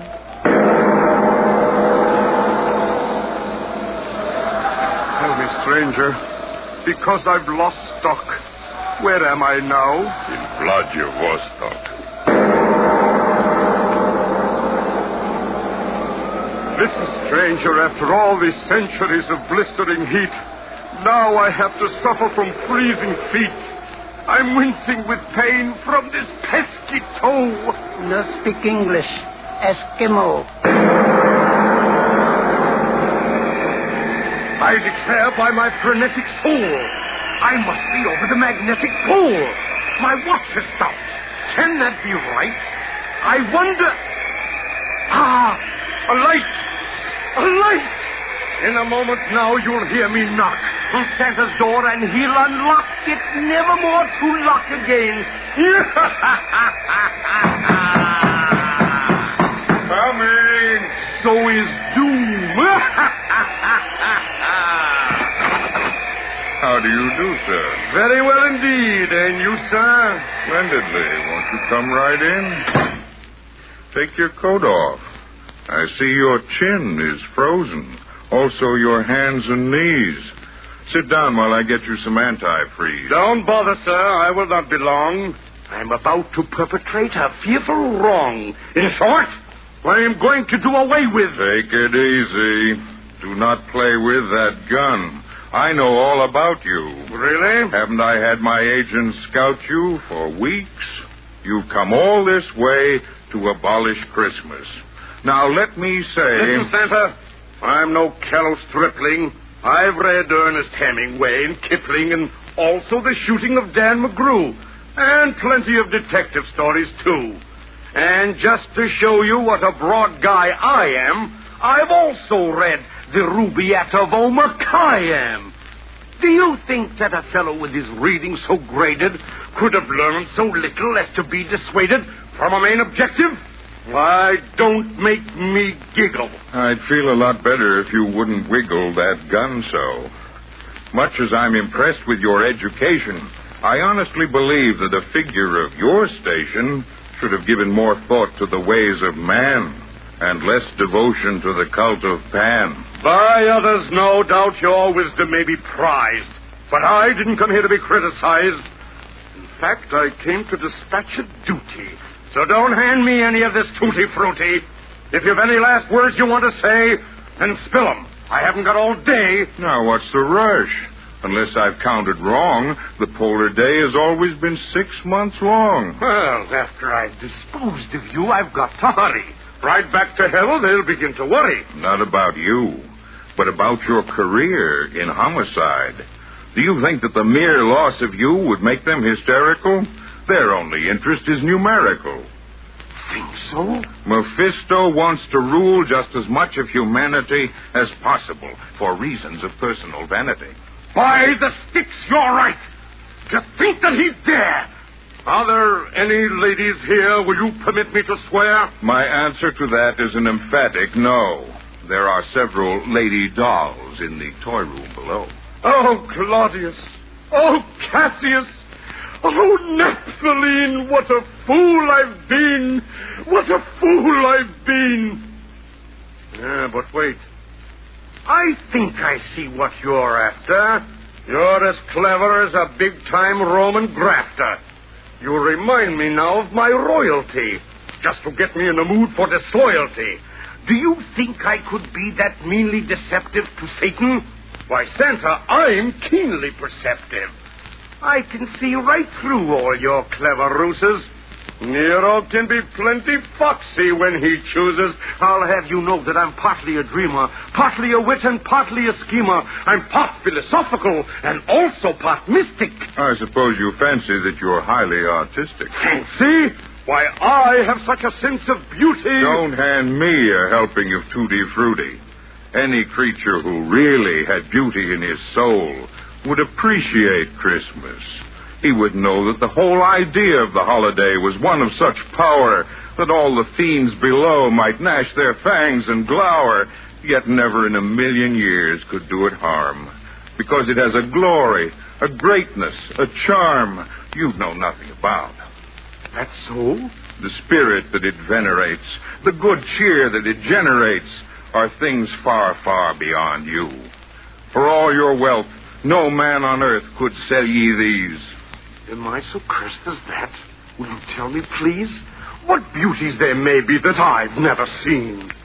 Have you ever seen a Christmas tree, tall and green, smelling of woodlands, covered with a sheen of silveriness, its branches bending low, with the fruits of human kindness instead of snow? No. Have you ever closely witnessed what takes place any Christmas morning on a young child's face? Or perceived any beauties purer than the joys distilled in the hearts of little girls and boys? Have you ever watched a fire in a fireplace on a Christmas Eve? Or listened to a grace at a table heavy with fruits and cakes and all the wonders that a kitchen makes, fowls and pastries, wines and meats, and nuts and raisins and candied sweets? Have you ever seen mistletoe hanging from a ceiling? In frosty air heard a far bell pealing? Have you ever come back from a sleigh ride tingling and your feet keeping time with the sleigh bells jingling? Have you ever seen the beauty of a sprig of holly? Or felt for a moment how it feels to be jolly? Golly. Have you ever known how exceedingly pleasant it is to unwrap a Christmas present? Did you ever know how much cheer it lends to be wished a Merry Christmas by all your friends? Did you ever experience the fun of giving? Do you know at all the joys of living? I guess I don't. For all of me, I never knew such things could be. Just think how long in ignorance I've slept. It must have been the company you kept. I was a wicked tyrant once, you know. Oh, yes, but that was centuries ago. You really had no way of knowing. Perhaps. I guess that I'll be going. I really should be getting on my way. But do you have to? Don't you want to stay? You see, I'm just a bit, Embarrassed? Why, yes. Now, don't look so harassed. I know just why you came and who it was that sent you. But that's all done with. I take it you repent you of all your past mistakes? With many pains and aches of conscience. We interrupt this broadcast for a special bulletin. The Algiers radio, recorded by the CBS shortwave listening station, has just reported that Admiral Jean Darlan has been assassinated. Said the Algiers announcer, complete order reigns in Algiers. Further details at 8:55 tonight. We return you now to the program, The Plot to Overthrow Christmas. Here. And tell me, will you have some wine or beer? I never touch the stuff myself, but I managed to keep on hand a little rye for purposes medicinal. I mean, your chin should be unfrozen. What a state it's in. A while ago, you asked me if I understood good cheer. I do so now, St. Nicholas. I see it standing here. I want to ask you something, sir. Now, please don't give a yelp. Is there any sort of work to do where I can be of help? Indeed there is. Indeed there is. And I'm glad you asked me. I have so many toys to make. This year the job's got past me. But first you sit and eat this bowl. I've got a little trifle I'd like for you to see. So will you sit right here and stifle your curiosity? I'll get it for you right away. It's down the hall, please. Who'd ever think it? Will wonders never cease? At last, after all these centuries, I'm so happy I could buzz. It shows you what a lot a little Christmas spirit does. As emperor, I envied oft the cheerfulness of peasants, and now I... Well, here it is, Nero, my boy. By way of Christmas presents, I offer you this little gift. But Santa, for what reason? A very good one, sir. To wit, compliments of the season. Well, go ahead and open it. Why stand there so, reflecting? I'm just collecting thoughts, St. Nick. My thoughts I'm just collecting.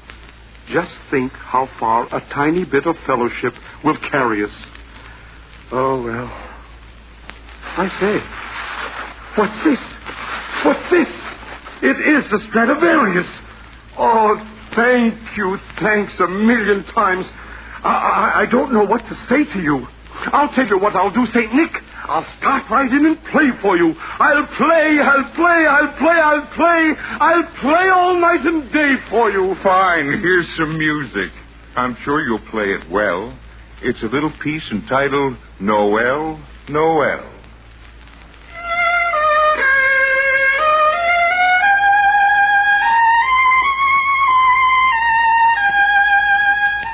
This is I. Remember me, your sotto voce friend? I'll just come back to tell you that the story's at an end.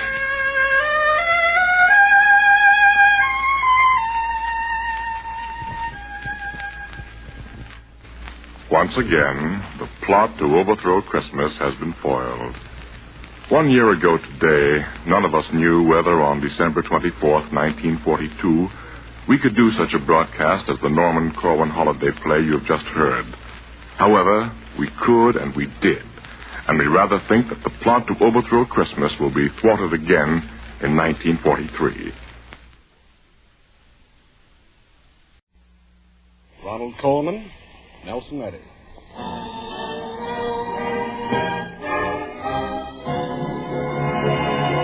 The Gulf Screen Guild Theater.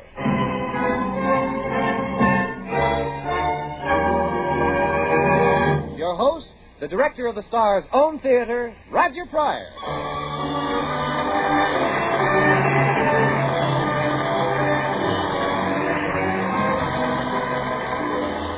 Good evening, everyone. Your neighborhood good Gulf dealer and the Gulf Oil Companies welcome you to the Gulf Screen Guild Theater. And we hope your entire family and all your friends are listening. Because tonight, the Gulf Theater brings you Nelson Eddy and Ronald Coleman in a special Christmas broadcast. Christmas has always been rich in legend and story. And this evening we bring you one of the most beautiful Christmas legends of all time. It was given to literature by Anatole France. Its name, The Juggler of Notre Dame. You know, folks, tonight is the 400th consecutive Sunday evening on which the Gulf Oil Companies have presented a program of entertainment for your enjoyment. Starting with America's beloved Will Rogers, the makers of Gulf No-Nox gasoline and Gulf Pride motor oil have brought you a most unusual series of famous stars. We are proud of this record. It's one of the longest in the history of radio broadcasting. And we're proud that in presenting our present program, the Gulf Screen Guild Theater, we're able not only to bring you more grand radio entertainment, but also to help in the fine work of the Motion Picture Relief Fund. The money Gulf pays for the famous talent on these programs is used to help those members of the picture industry who can no longer care for themselves, to build a home for the many who would otherwise be homeless. That's why we, here in Hollywood, consider the Gulf Theater the star's own theater, and why all the stars are so glad to appear on these programs.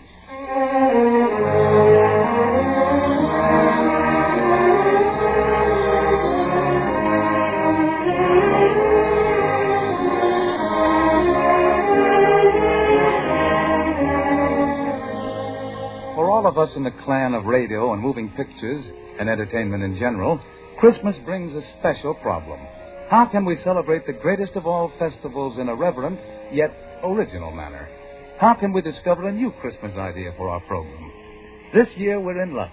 For this year, right into our laps has fallen what many of us believe to be one of the richest Christmas plums of all, a great and dramatic legend out of the Middle Ages, a great and beloved singer to color it with music, and a screen star celebrated for his brilliant reading ability to spread it all out before you. Ronald Colman is here to bring you the story of the Juggler of Notre Dame. Nelson Eddy to sing the role of the kindly monk who befriends the poor juggler. The musical background will be painted by Oscar Bradley's Augmented Gulf Orchestra with Frank Tours conducting. And now, Nelson Eddy is the singing monk, Ronald Colman is the storyteller, and our special adaptation of Anatole France's beautiful tale, The Juggler of Notre Dame.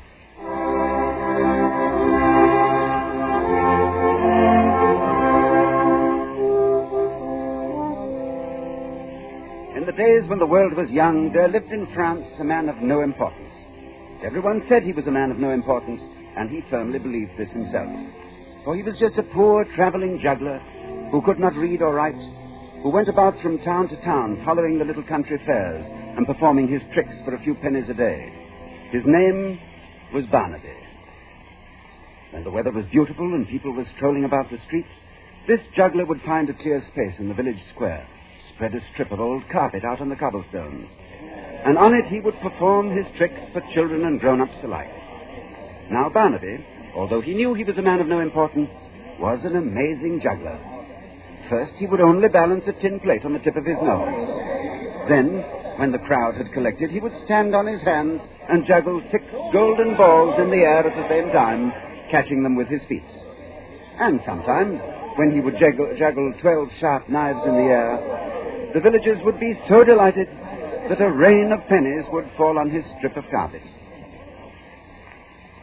And when his day's work was over, and he was wearily resting his aching muscles, Barnaby would collect the pennies in his hat, kneel down reverently, and thank God for the gift. Always the people would laugh at his simplicity, and everyone would agree that Barnaby would never amount to anything. But all this is about the happy days in Barnaby's life, the springtime days, when people were willing to toss a penny to a poor juggler. For when winter came, Barnaby had to wrap his juggling equipment up in the carpet and trudge along the roads begging a night's lodging in farmers' barns or entertaining the servants of some rich nobleman to earn a meal. And Barnaby never thought of complaining. He knew that the winter and the rains were as necessary as the spring sunshine, and he accepted his lot. For how, Barnaby would say to himself as he trudged along, could such an ignorant fellow as myself hope for anything better? Now, one year in France, there was a terrible winter. It began to rain in October, and there was hardly a patch of blue in the sky by the end of November. Yes, a terrible winter. The poor people huddled in their thatched huts and slowly starved away, and it is said that the wolves came down out of the mountains and ranged through the icy streets of Paris itself. And you can imagine what all this did to the little vaudeville entertainer whom this story is about. On an evening in early December, at the end of a dreary, wet day, poor Barnaby trudged along a winding country road, sad and bent, carrying under his arm the golden balls and knives wrapped up in his old carpet. Then, as he slopped along in the mud, a faint sound came to Barnaby's ears, over the rain and the wind.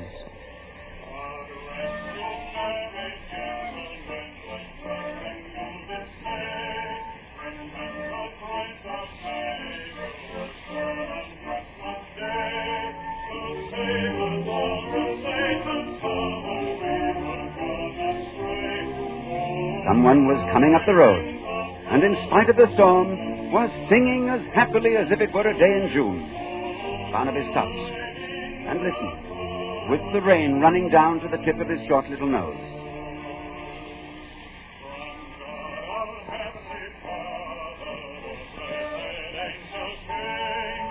And then, through the mists, Barnaby saw a strange sight.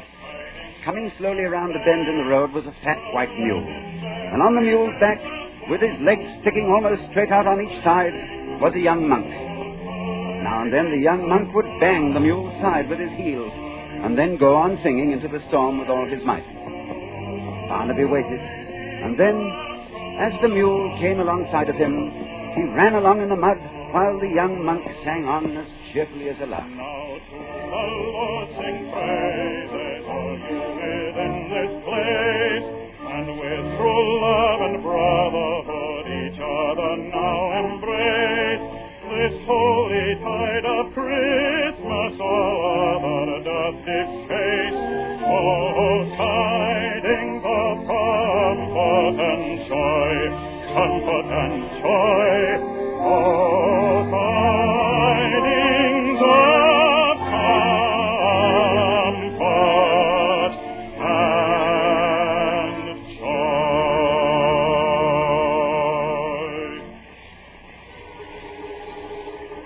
All of a sudden, the monk stopped, looked down, and there was Barnaby, hopping along near the mule's tail, staring at him. The monk smiled at him and called, "It's going to be a cold night, brother Juggler." And Barnaby said, his teeth chattering, "Yes, indeed, sir, very cold indeed." "Well," shouted the monk, "how would you like to spend the night at the monastery?" "Oh," said Barnaby, "if I could only earn my lodging, but would they let an ignorant fellow like myself enter such a holy place?" The monk laughed. "Ignorant? Hop on behind me, on the mule, friend, and the three of us, you and the mule and I, will soon be warm as toast. For are we not all ignorant compared to God?"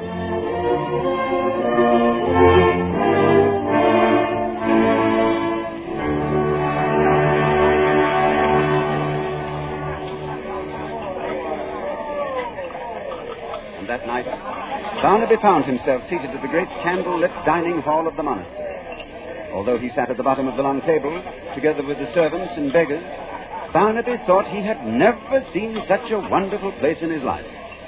Everybody was laughing and telling old-fashioned jokes, and there were enormous teeming pastries standing about everywhere on the table, and huge tankards of creamy, foaming ale, and great pitchers of homemade wine, and, well, Barnaby just sat and ate and drank more than he ever had in his life. And then, to cap it all, his friend the monk, now in a fine dry robe, and just as merry as ever, was standing up to sing for the assembled company Balthazar's song, which tells the tale of one of the three wise men journeying out of the east to Bethlehem.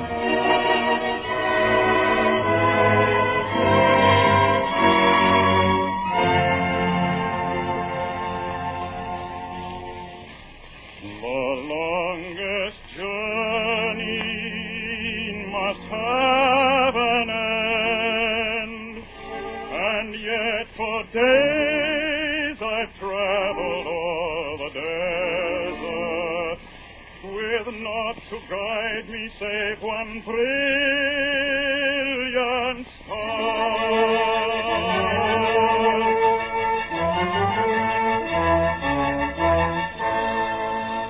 Tonight it has not risen, here will I and mine remain by this old well until the star returns to guide us on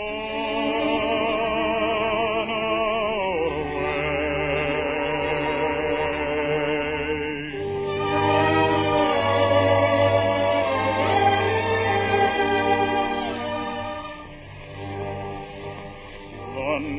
night is dark and all is drear around me. The gathering gloom doth my advance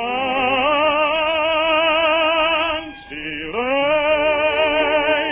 Fantastic shadows shimmering confound me.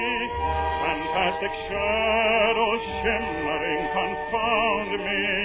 Without a guide I sure must lose my way.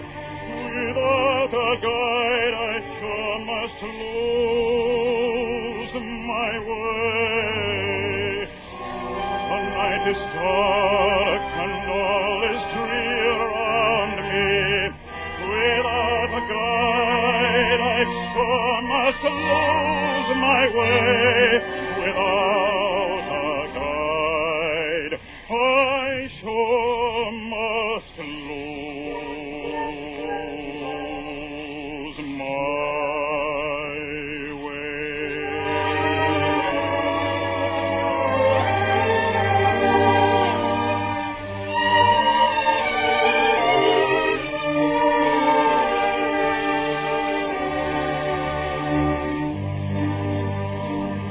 My soul is dark, a moral gloom lies over, a strange belief which fails to bring it ease. Oh, days arise, disperse the clouds that hover.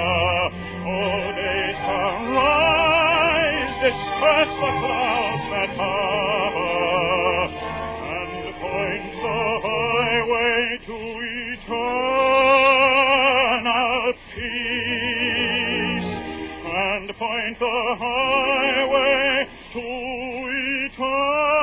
eternal peace. Oh, days arise, oh, days arise,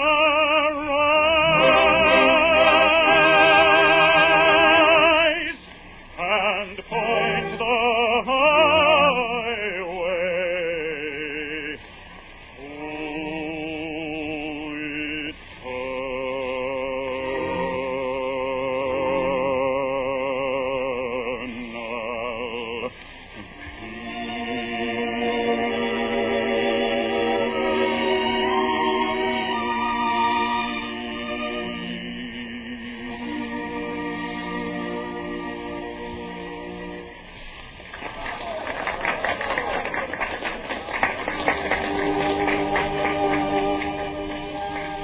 Then, as the singer sat down again, suddenly everybody looked at Barnaby, for he had risen, trembling, and was running clear around the table to where the lordly abbot sat at the head, and there Barnaby sank to his knees. Father, grant my prayer. Let me stay in this wonderful place and work for you. I cannot hope to become one of you. I am too ignorant. But let me work in the kitchen and the field and worship in the chapel. The monk who had met Barnaby on the road turned to the abbot. This is a good man, simple and pure of heart. So the abbot nodded. And Barnaby that night put his juggling equipment under the cot in his cell and decided that never again would he go back to his old profession. And in the days that followed, everyone smiled at the eager way he scrubbed the floors and labored through the buildings, and everyone smiled at his simplicity. As for Barnaby, his face beamed with happiness from morning until night. Until 2 weeks before Christmas. Then Barnaby's joy suddenly turned to misery. For around him he saw every man preparing a wonderful gift to place in the chapel on Christmas. The leader of the monks had written a scholarly book in Latin, which he was going to dedicate to God on Christmas Day. Then there was Brother Maurice, who had the art of illuminating copies of the Bible. With gold and silver and rare enamels, he would place exquisite miniature paintings on the corner of each page.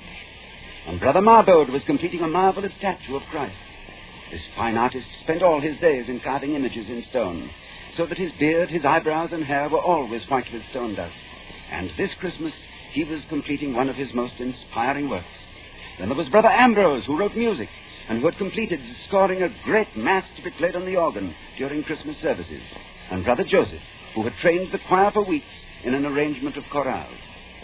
All around, those educated, trained artists followed their work, each one of them readying a beautiful gift to dedicate to God on Christmas Day. But what about Barnaby? He could do nothing. I am but a rough man, unskilled in the arts, and I can write no book, offer no painting or statue or poem. Alas, I have no talent. I have no gift worthy of the day. So Barnaby sank deep into sadness and despair. At night he could no longer sleep, but tossed on his mattress and stared at the ceiling overhead. At last, Christmas Day came, and the chapel was resplendent with the gifts of the brothers. The giant organ rang with the new music, the choir sang the chorales, and the candles glittered around the great new statue. But Barnaby wasn't there.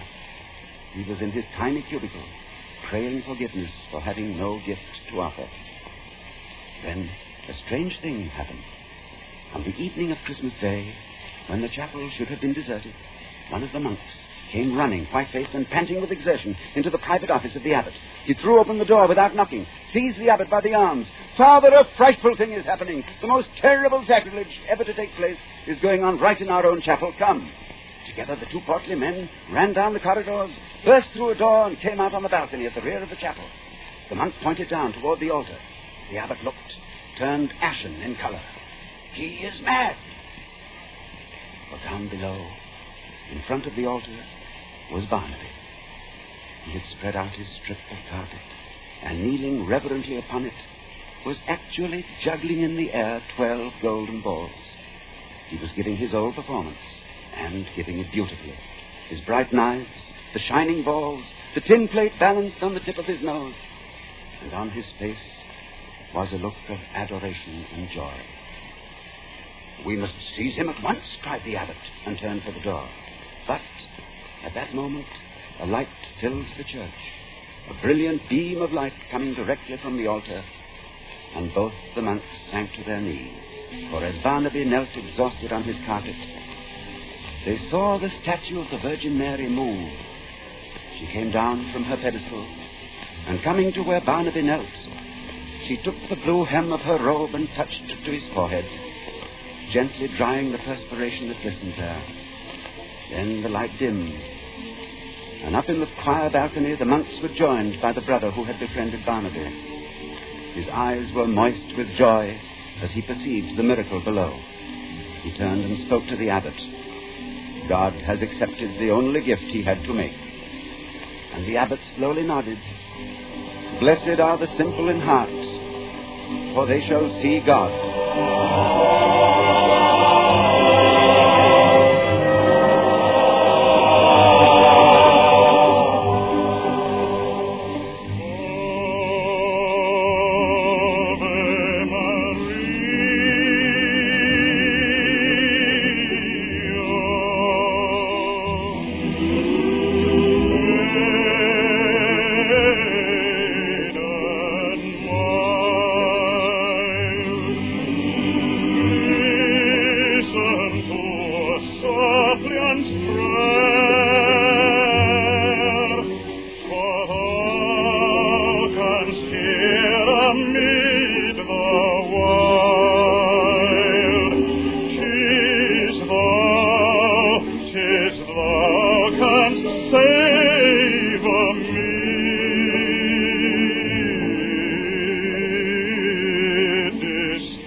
to Ronald Coleman and Nelson Eddy.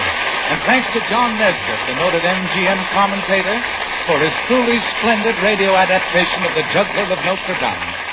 You know, folks, not far from your home, no matter where you live, there's a neighbor who wants to wish you a Merry Christmas. He's your good Gulf dealer. And since he can't go round and see every one of you personally during the next 2 days, I'll just have to speak for him. And for the thousands of good Gulf dealers from Maine to Texas.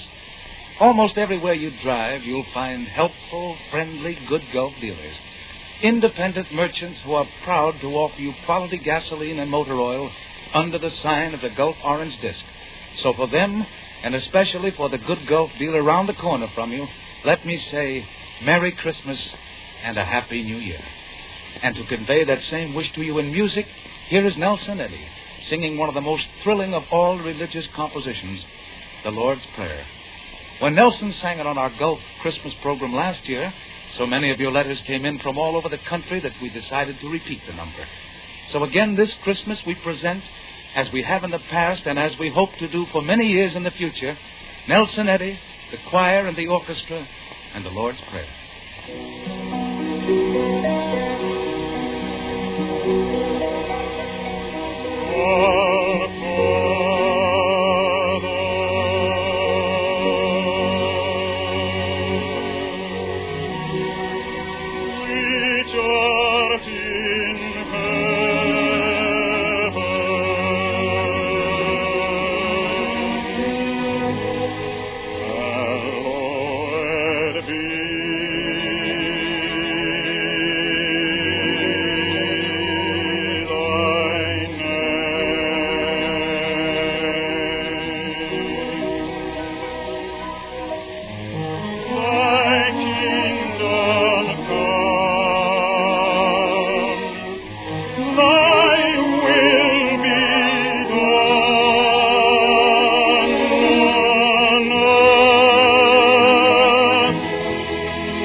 That was magnificent.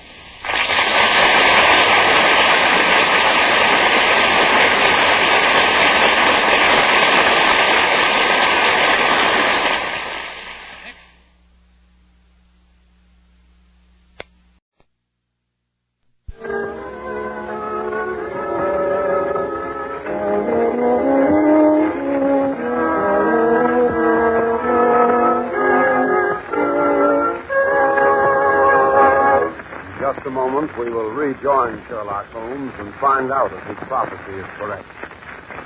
Ladies and gentlemen, your druggist is in a position to know cold-relieving preparations. He knows which are in demand. He knows which ones have proven themselves. So when thousands of druggists recommend bromoquinine cold tablets, when they say bromoquinine tablets are the largest sellers in their stores, it's the highest praise any product could receive. And that is exactly what has happened. In a recent survey conducted by one of America's leading research organizations and taken among over 2,000 American druggists, it was found that more than 87%, that's about 9 out of every 10, recommended bromoquinine tablets as an effective relief for cold misery. And in addition, a large majority of these druggists said bromoquinine was their largest selling cold tablet. So remember these facts, and at the first sign of a cold, get definitely proven bromoquinine cold tablets. Bromo, B-R-O-M-O. Quinine, Q-U-I-N-I-N-E. Bromoquinine cold tablets.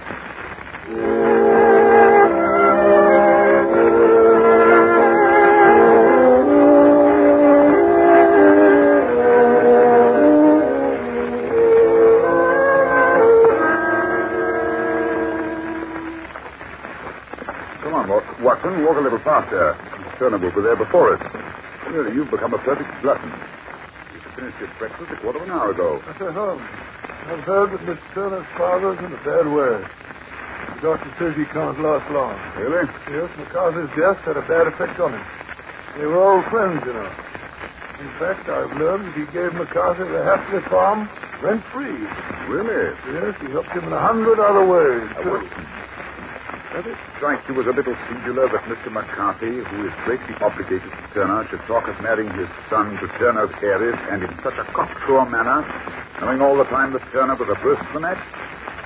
What do you deduce from that? Well, here is Miss Turner. Good morning, gentlemen.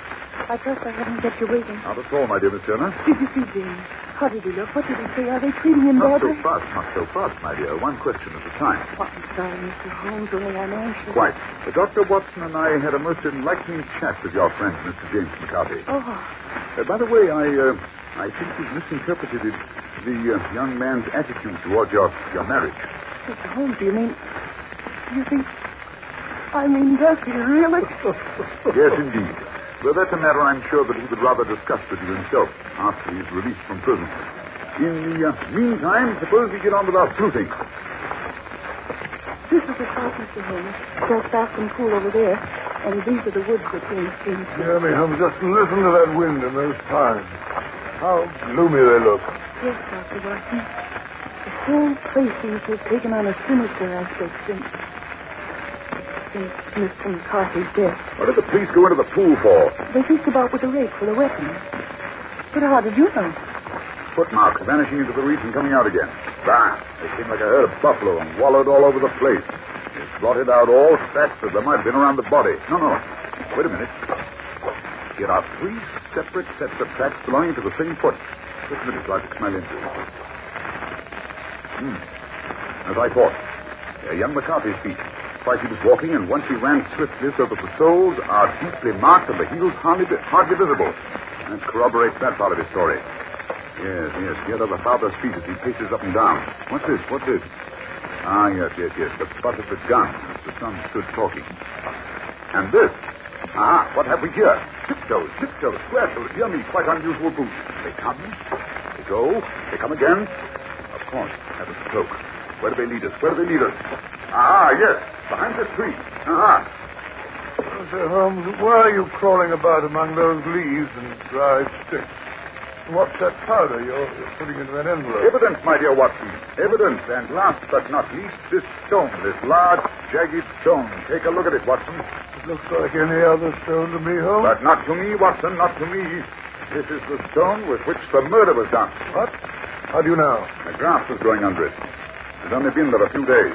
Well, that is the end of our investigation. We shall be able to leave for London by the evening train. You've discovered the murderer? Decidedly. But come, it's almost time for lunch. We mustn't detain Miss Turner any longer. Goodbye, then, Mr. Holmes. Goodbye, Miss Turner. Dr. Watson. I think I may promise you that everything will turn out for the best.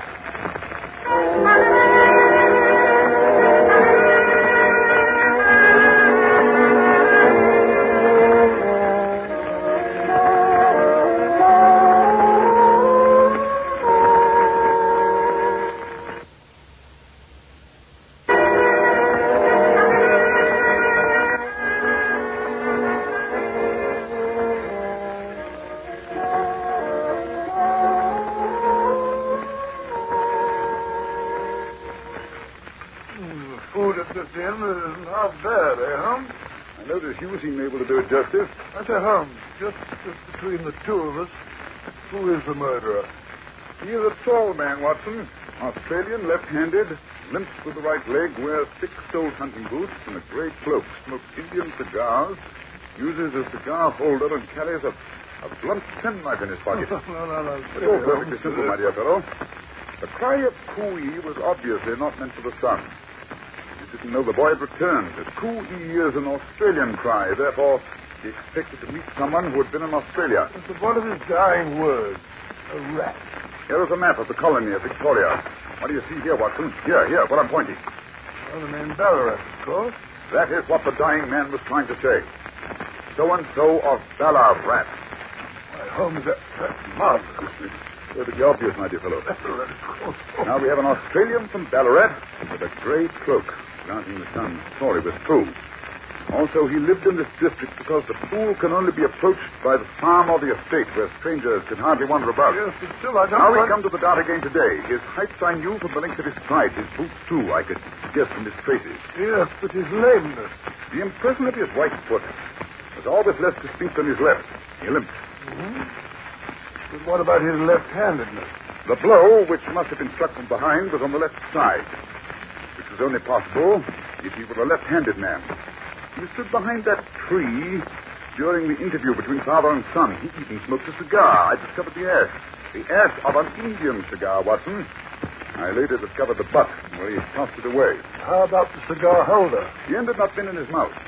Therefore, he used a holder. The tip had been cut, not bitten off. The cut was not a clean one, so I deduced the blunt penknife. Holmes, you've drawn a net round this man from which he cannot escape. I see the direction which it all points. The criminal is up. Mr. John Turner to see you, sir. Show him in. Come in, Mr. Turner. Got my note? Yes, Mr. Holmes. Sit down, please. I see you're not well. I sent for you rather than go to the hall and see a scandal. Very kind of you, Mr. Holmes. Much kinder than I deserve. I gather from your letter that you know about... Yes, Mr. Turner. I know all about McCarthy. God help us. I wouldn't have let the young man come to harm. I'd have spoken if the verdict went against him. I give you my word on that. I'm glad to hear you say so, Mr. Turner. I'd have spoken before if it had not been for my daughter.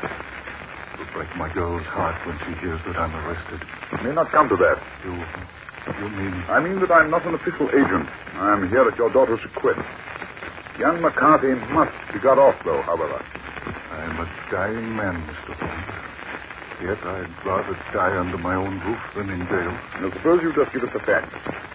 I shall jot them down, and you can sign the paper. Then I can produce your confession as the last extremity to save young McCarthy. I promise you I shall not use it unless it is absolutely needed. Very well. I'll make the thing clear to you. You didn't know this dead man, McCarthy. He was a devil incarnate. It was in the early 60s out in Australia. I was young, hot-blooded, and careless. I got in with bad companions, lost my claim, and took to the bush, and finally became a highway robber. Black Jack of Ballarat, they called me. One day, a gold convoy came down from Ballarat to Melbourne. It was a bad fight. It ended by my putting my pistol to the head of the wagon driver, who was this very man McCarthy. I could have shot him, but I spared him no hand. I saw his wicked little eyes fixed on my face as though to remember every feature. Well, later on, I left Australia and came back to England. In short, I turned over a new leaf, bought this place, and did my best to make up for the past. Then, one accursed day, I ran into McCarthy in London. He was down and out and demanded that I take care of him and his little son. Otherwise, he'd call a policeman. What could I do? I brought him down here. He's bled me for nearly 20 years until this talk of marriage came along. Then I rebelled. I refused to have my Alice bullied into anything like that. Well, we were to meet at the pool to talk it over. I overheard his nasty conversation to his son, and I saw that. My own life would soon be over. What did I to lose? I must save my good name and my girl. I must silence that foul tongue. If I did it, I'd do it again. That's the true story, gentlemen. Give me the pen and I'll sign. Here you are. I will keep this confession. If McCarthy is condemned, I shall be forced to use it. If not, whether you be alive or dead, your secret shall be safe with us. Thank you, gentlemen. Goodbye, and God bless you. A cruel, cruel fate, Watson. Yes, indeed. And yet who are we to judge? Yes, who knows?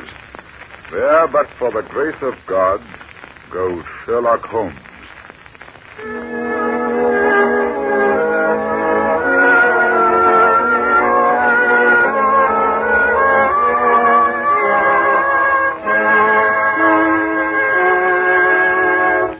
Fascinating story, Dr. Watson. And was James McCarthy acquitted? He was, Mr. Manning, he was. On the strength of the objections drawn up by Holmes and given to the defending counsel.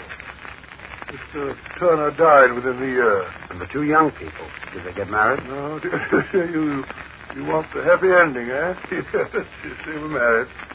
And their happiness was never was at any time marred by any knowledge of the black cloud which rests from their past. Ladies and gentlemen, here's what to do when you feel any sign of a cold. Here's what to do for prompt relief. Go right to your druggist and say, a package of bromoquinine cold tablets, please. Start taking the tablets right away. You'll be surprised at the promptness with which bromoquinine cold tablets go to work. You'll be amazed at the way they relieve a cold's misery. Here are two very good reasons why they are so effective. First, they're made especially for the relief of cold misery. In other words, specialized medication. Second, bromoquinine tablets work internally. They help reduce the fever of a cold and have a gentle laxative action, often important in case of a cold. Yes, bromoquinine cold tablets can add a cold's distress from the inside, which is what you want. Be businesslike in your treatment of a cold's misery. Take a businesslike preparation. Bromoquinine cold tablets. You can get these famous tablets at any drugstore for a few cents a box. Ask for bromo, B-R-O-M-O, quinine, Q-U-I-N-I-N-E. Bromoquinine cold tablets. Now, Dr. Watson, what story are we to have next week? Not so fast, Mr. Manning, not so fast. Before we return next week, we shall all celebrate a day which commemorates peace and goodwill to men. A day which is doubly significant in these very troubled times. And so I'd like to wish all our good friends a stocking full of happiness and a very Merry Christmas. And our sponsor adds his greetings and best wishes, and so do I. I'm sure you do, Mr. Manning, I'm sure you do. And now for next week. I've heard so much talk about this famous football game which occurs every New Year's Day in the Rose Bowl that I thought it might be rather appropriate to tell you the adventure of the missing three-quarter. A football story? Yes, football, but rugger, Mr. Manning, rugger. It tells how the star player of the Cambridge team was reported missing the day before the great varsity match with Oxford. J-E-L-L-O. The Jell-O program, coming to you from the Ritz Theater in New York City, starring Jack Benny with Mary Livingston, Phil Harris, Dennis Day, and yours truly, Don Wilson. The orchestra opens the program with Tookie.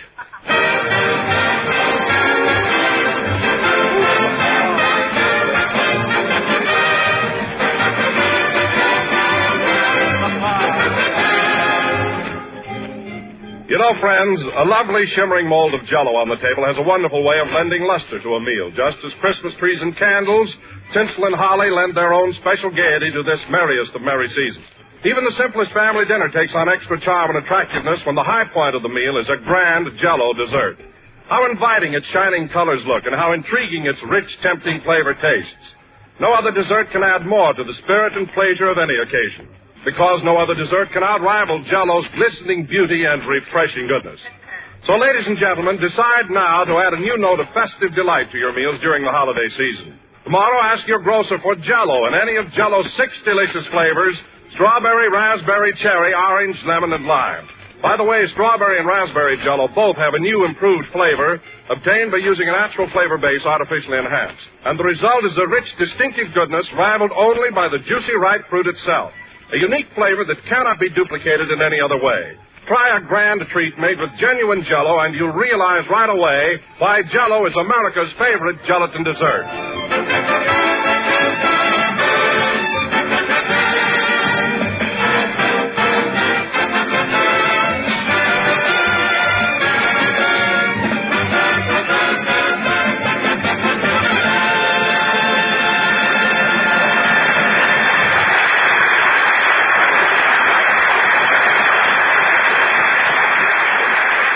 Was Tookie, played by the orchestra. And now, ladies and gentlemen, there being just 2 more shopping days till Christmas, we bring you that fugitive from Gimbel's basement, Jack Benny.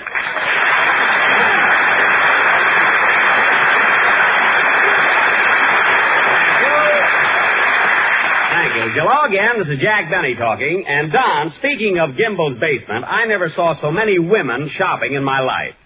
I got shoved around like a blinza in Lindy's. Boy, what a mob. Pretty hectic, huh? Hectic. You know, Don, I can understand my derby getting caved in, my muffler torn, and the sleeve of my coat ripped off. But how I lost my pivot tooth, I'll never know.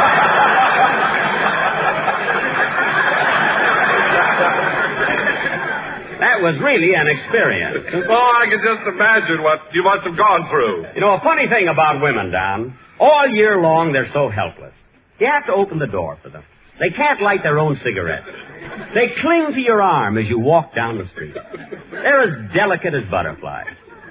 And then, about 2 weeks before Christmas, a mad glint comes into their eyes. And with an umbrella for gouging and a handbag for slugging, off they go. Come on, girls, let's mangle the mail. That's their battle cry. Well, Jack, women are a little excitable when they're shopping around Christmas time, but I don't think they're as tough as you say. Oh, you don't, eh? Don, I was in Macy's yesterday afternoon, and a little gray-haired lady, couldn't have been over 5 feet tall, put down her cane and yanked a washing machine right out of my arm. I tried to get it back, and she kicked my hat off. Imagine. My goodness, Jack, you don't mean to say that the little old lady took a big washing machine away from you. Don, I wouldn't have minded that so much, but it was a demonstrator. I'll probably never get my laundry back. That was my own fault, I guess, for waiting so long to shop. Oh, hello, Mary. Hello, Doll. Doll? Well, look who's so affectionate around Christmas. You're certainly giving out with that soft soap. Oh, no, I'm not, Jack. You're not, eh? Then why did you call me Doll? Because your hair is glued on.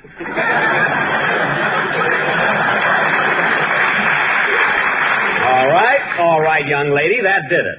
There goes that mink coat I was going to buy you for a present. You were going to buy me a mink coat? Yes, I were. Or was. I was going to buy you a mink coat. I bet it were or was from Rabbit. Oh, no, it wasn't. You've lost a very beautiful gift. And you know the kind I hand out. Go on, you wouldn't buy Hetty Lamar a Coca-Cola. For Christmas? What are you talking about?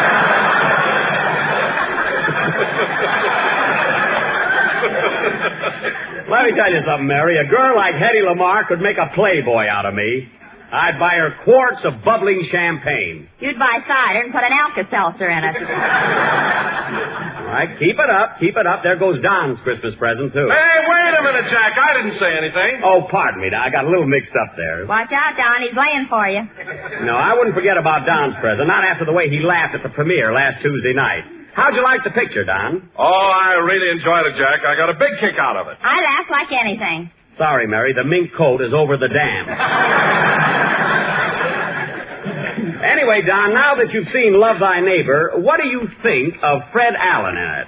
Well, to tell you the truth, Jack... I mean, don't you feel that I get much bigger laughs than he does? Well, to tell you the truth, Jack, I think you're very good in the picture, and so is Allen. The honors are equally distributed. Oh. Oh, I see. Oh. Mary. Then, Don, in your fat-headed opinion, you think Allen goes over as good as I do? Exactly. You both have a lot to do in the picture, you both photograph well, and you both get big laughs. Well, we both don't pay your salary, so start leaning my way.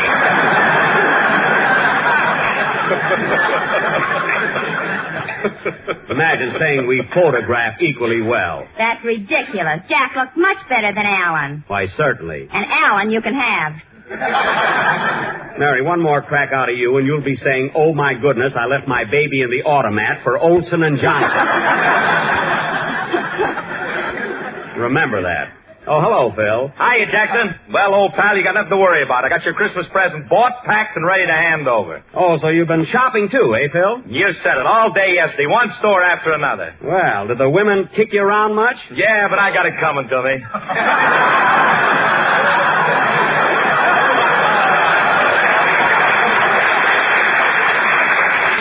You said it. You know, Phil, I've been so busy, I haven't had a chance to buy your present yet. What did you get for me? I ain't saying. You'll have to wait till Christmas. Oh, come on, Phil, tell me. All right, Jackson, I'll tell you what I bought you. Remember that camel's hair overcoat we saw in the window on Fifth Avenue? The one you were so nuts about? Yeah? Well, I got you a box of nuts. Oh, well, Phil, unless you're kidding, when Mary is in the audience stooging for Olson and Johnson, you'll be in the lobby trying to get out of a straitjacket. Catch on? The way I've been going the last few nights, a straitjacket wouldn't be bad. He's not fooling, folks. You know, Phil lives on the 18th floor of the St. Moritz Hotel, and he never uses the elevator. He just goes in and out the window.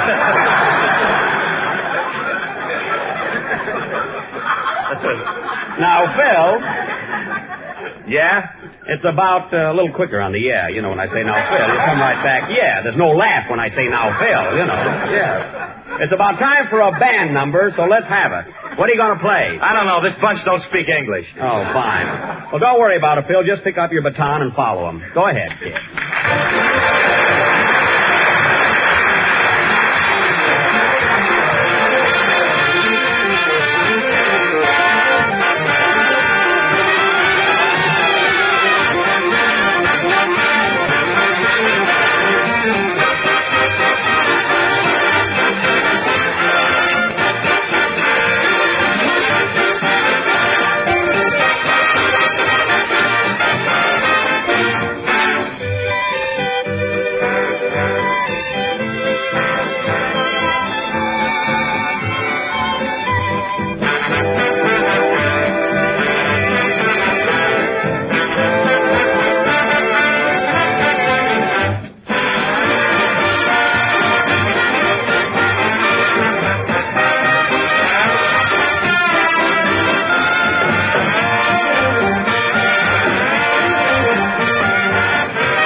Was Jingle Bells, played by Phil Harris and his Central Park Troubadours.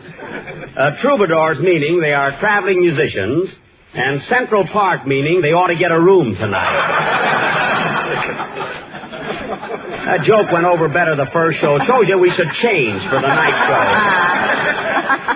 What a gang you picked up here, Phil. Huh? Well, music is just a sideline with these boys. I know. And I wish you'd tell the drummer to stop pestering me. I've got all the potato peelers I need.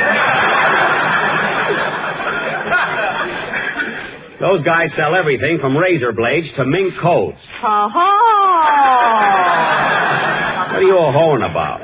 Fink, the fiddle player, has wonderful meat.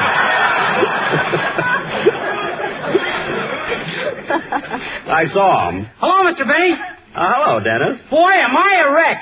Women, nothing but women. Oh, have you been shopping too? No, I just came from Roseland. Oh, 10 cents a dance, eh? Yeah, I cleaned up.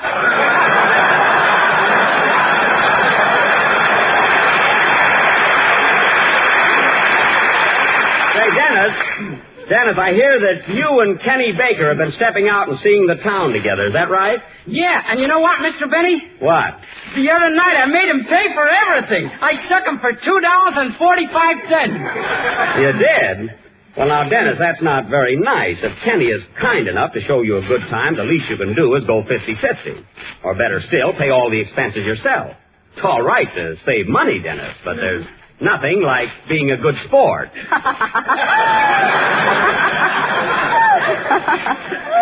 What's that for, Miss Livingston? Everybody else knows.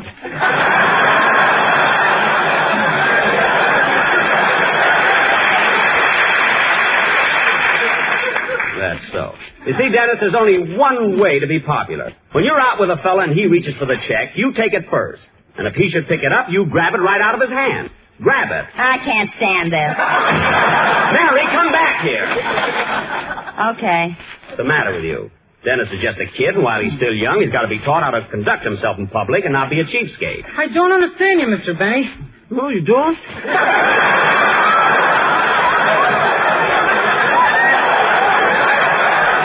I don't understand you, Mr. Benny. I don't understand. Well, look, Dennis, I'll explain it to you. Dennis, we'll go out for a bite to eat after the broadcast, and I'll show you what I mean. I'll pick up the check, and you take it away from me. See? Then I'll take it away from you, and then you take it away from me. Then what? That's all, Bub. Mary, I warned you. Cut it out, kid. Hey, Jackson. Yes, Phil? My band number's over, and I still got a lot of Christmas shopping to do. Do you mind if I run along? Why, no, Phil. In fact, I think I'll go with you. There are a lot of things I got to get myself.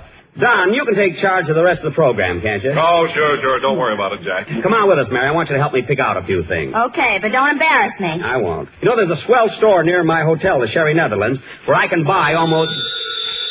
Wait a minute. Answer the phone, Mary. Okay. Hello? Hello, Miss Livingston. This is Rochester. Oh, boy, are you going to get it? Jack, it's Rochester. Rochester.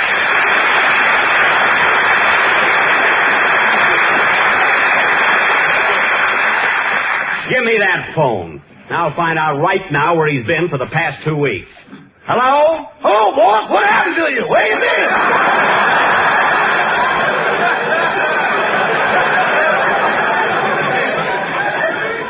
Where have I been?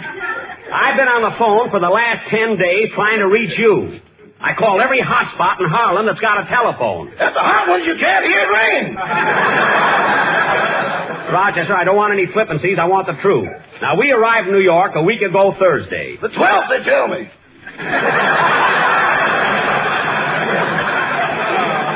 Yes, the 12th. It is now December 22nd, just 3 days before Christmas. Happy Yuletide, boss. Never mind that. What I want to know is what became of the time between December 12th when we got here and December 22nd, which is today. Well, on Friday the 13th, I was right up to the door of your hotel, ready to go to work. Uh-huh. And just as I was about to enter, a black cat ran across my path. I see. Well, couldn't you walk around the cat?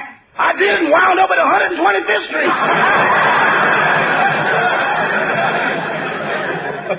Oh, well, so much for Friday.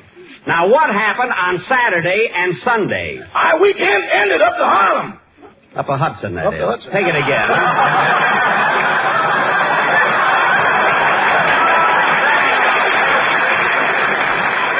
How did I know when he's on the other side of the telephone?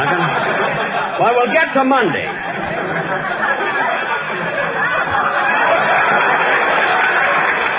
I must be psychic. Then we'll get to Monday. After your weekend, Rochester, why didn't you call me at my hotel? I was so full of sherry I couldn't think of Netherlands. Now, don't give me that. Look, Rochester, I haven't any more time to argue with you. Where are you calling from? What's that, boss? I said, where are you right now? Just a minute. What's the address here, Sugar? 31 Lenox Avenue, honey. 31 Lenox Avenue, honey. Rochester, who are you talking to? Susan Brown, the sweetest gal in town. Oh, yeah, I spoke to her last week and left a message for you. Did you get it? Just a minute. Honey, did you give me a message from Mr. Benny? Why, Rochester, you knows I did. She forgot to give it to me, boy. Oh, she forgot to give it to you, eh? Yeah, she's as dizzy as a blonde, but it can't happen here.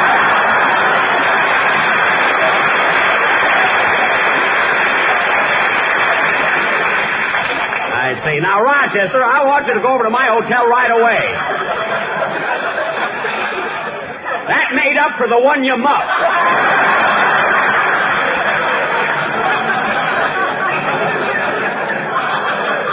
I want you to go over to my hotel right away. There's a lot of work to do, and it's got to be done before tomorrow. Yes, sir. Now, how soon can you get over there? Just a minute, boss.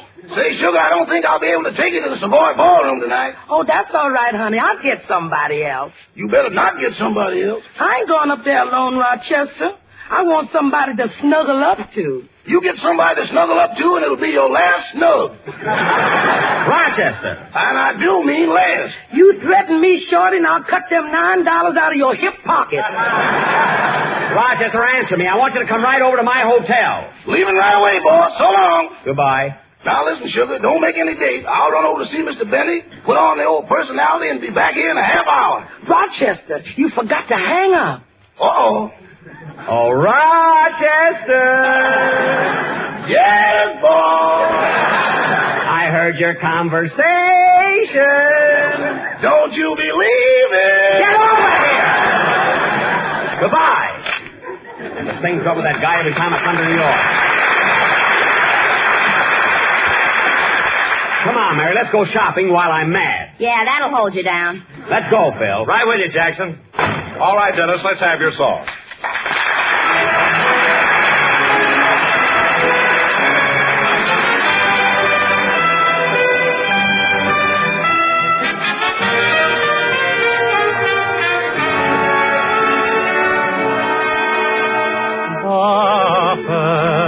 Noel, the angel did say, was to serpent to shepherds in fields as they lay, in fields where they lay keeping their sheep on a cold winter's night that was so deep.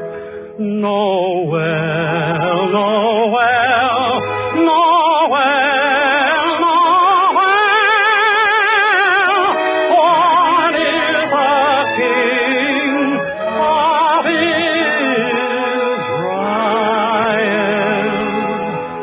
Away is a manger, no crib for his bed. Jesus laid down his sweet head. The stars in the heavens looked down where he lay. The little Lord Jesus asleep.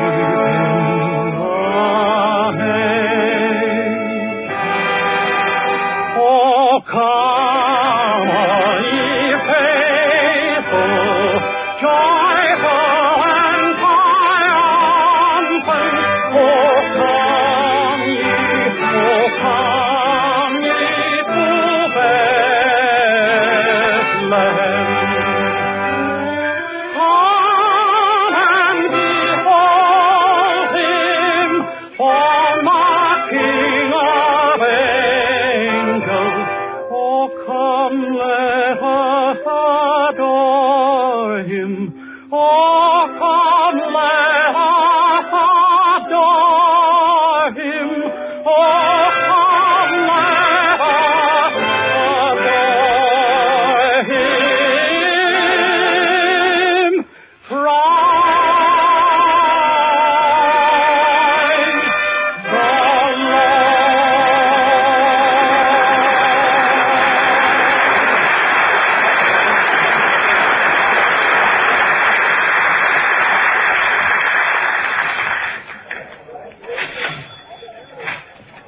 Boy, what a crowd. Stick close to me, Phil. You too, Mary. I don't want you to get lost. Okay, Papa. Are you going to take us to see Santa Claus, Daddy? Pipe down, both of you. Gotta have some system here. Now, let's see my Christmas list. I gotta buy a compact or something for my Aunt Molly. A lawnmower for Dennis. A Mickey for my writer.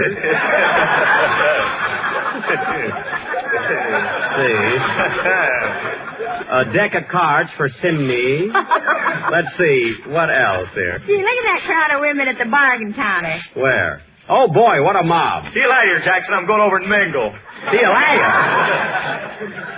Gosh, I wish I knew what to get for Aunt Molly. Mary, I wonder if she could use a lipstick. Has she got lips? What do you think? She got lips. Here's the counter. Yes, sir. What can I do for you? I'd like a lipstick, please. Oh, come now.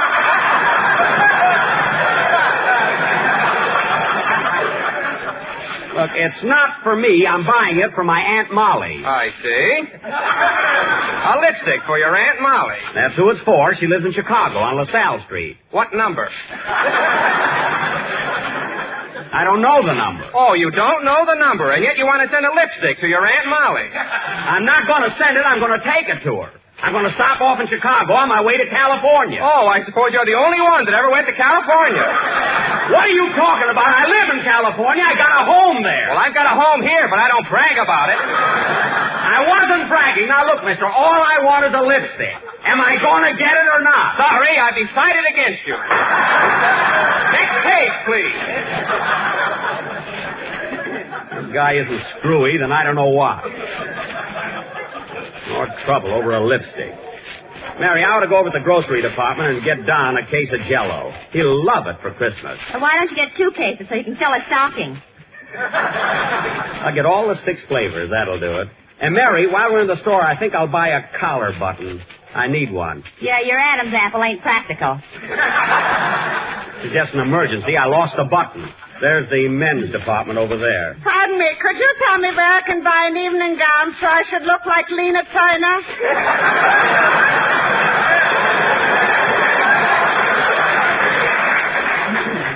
Miss, that's Lana Turner. Lena, I'll never make it. Well, I'm sorry, miss. I'm Jack Benny. I'm not a floor walker. I saw your picture. Get ready.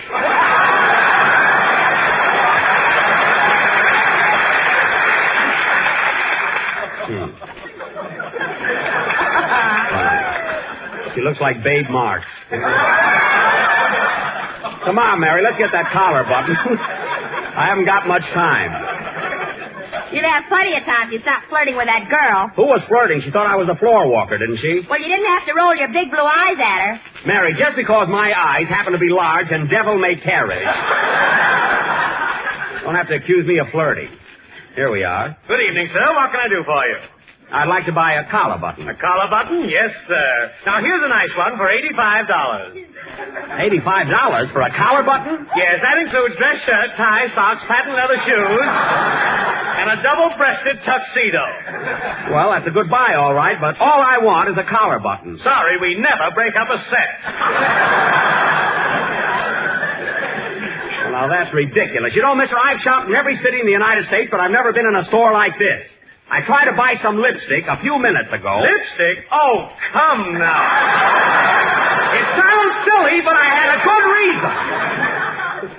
And the salesman at that counter insulted me. Oh, Jack, look. What is it? Look who's over there at that counter. Where? Right there. Isn't that Kenny Baker buying a camera? Well, sure enough, it is Kenny. Let's go over and say hello. Gee, miss, this camera looks swell. I think I'll take it. How much is it? $3. $3? Gee, Dennis would like it all right, but haven't you got something for 55 cents? Why, yes, but I thought you wanted to spend $3. I do, but he's already hooked me for $2.45. Oh, Kenny. Hello, Kenny. Huh? Oh, well, I'll be doggone. Hello, Jack. How are you, Mary? Gee, I'm glad to see you.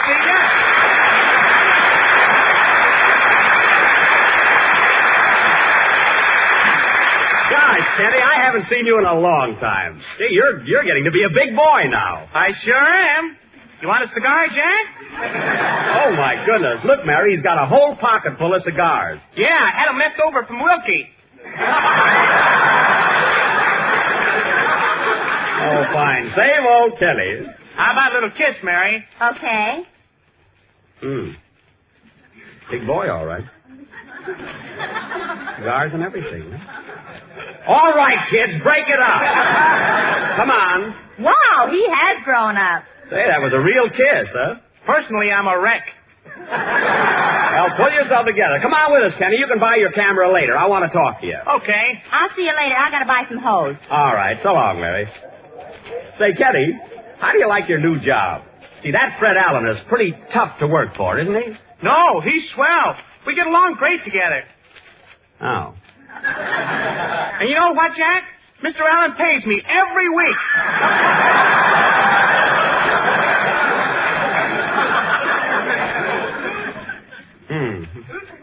Does, eh? Yep. Pays you every week. Yeah, none of that see me later, kid stuff. Well, you must have a pretty short memory, Kenny. I used to have that envelope for you every week, too. Yeah, but with Mr. Allen, I don't have to play treasure hunt. Oh, well, good, clean sport. Never hurt anybody. Say, Kenny. Yes, please? Oh, fine. Say, Kenny, I just happened to think of something. Remember the time you first came to work for me and I invited you over to the house for a Thanksgiving party? Yeah. I'll never forget how bashful you were. You remember I asked you if you wanted to have some more turkey? Yeah, and I was so darn nervous I said yes. Oh, that turkey wasn't so bad. Have you got much left? Same old Kenny. Gosh, I'll never forget the time. Kenny, remember when it was Halloween and I didn't know you were in the backyard? Yeah. All of a sudden I heard a noise at the window, and there you were. Wasn't that funny? Thanksgiving and Christmas are 2 days out of the year when it's fairly easy to decide on a dessert. Because you can figure that most families will be looking ahead to mince pie, pumpkin pie, or plum pudding. But during the rest of the 365 days of the year, choosing a dessert is always a problem. And that's where General Foods' new calendar of desserts comes to your rescue. This handsome recipe book gives you a different dessert inspiration for every day in the year. Between its bright, attractive covers, you'll find 365 suggestions for all kinds of delicious treats, profusely illustrated with beautiful color photographs. There's page after page crammed with mouth-watering pictures and descriptions of clever dessert dishes, pastries, puddings, cakes, and cookies, not to mention lots and lots of grand Jell-O desserts. A flip of the page brings you a new and tempting dessert idea every day, and it's easy to get, too. Just mail 10 cents in coin or stamps to Jack Benny, care of General Foods, Battle Creek, Michigan, and a copy of the calendar of desserts will be forwarded to you at once. Send for yours today. Merry Christmas. See you Wednesday, Miss Benny. How often do you lie awake at night, ladies and gentlemen, listening to the ticking of the clock grow louder and louder and louder? And how often would you avoid that wakefulness if you drank Sanka coffee instead of ordinary coffee? Sanka coffee permits sleep because it is 97% caffeine-free. And Sanka is real coffee at its delicious best. Start drinking Sanka coffee tomorrow. This is the National Broadcasting Company. From Hollywood, the George Burns and Gracie Allen Show for Hormel and Spam.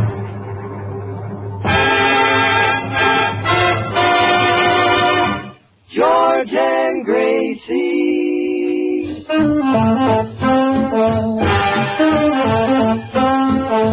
Spam, oh boy. Spam, what joy. George Burns and Gracie Allen on the show and his orchestra for singing glee with a smooth history. Last but not least, who is Bud Easton?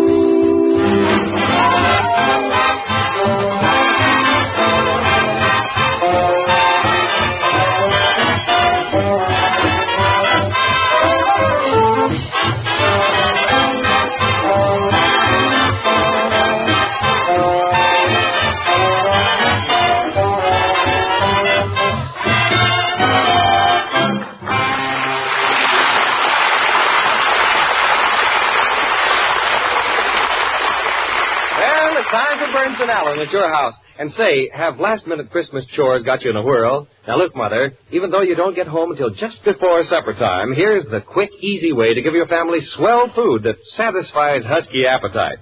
Serve baked Spam, S-P-A-M. And baking is easy when you serve Spam. All you do is open a can of Spam, stud it with cloves, and slip it into the oven. The easy recipe is right on the label. In just a few minutes, you'll have a delicious main course. Spam is tender, juicy meat with extra goodness and flavor because Spam is a perfect combination of pork shoulder meat and ham meat. Tired appetites perk up with Spam on the table, and tired mothers like it because Spam is so easy to serve. Tomorrow, be sure your shopping list includes SPAM Spam.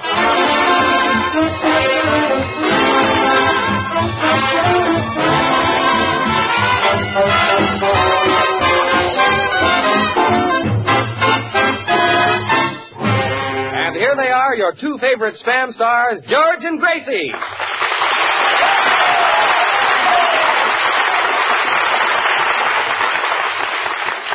Thank you very much. Say, George, I saw Artie Shaw's picture second chorus at the Paramount last night.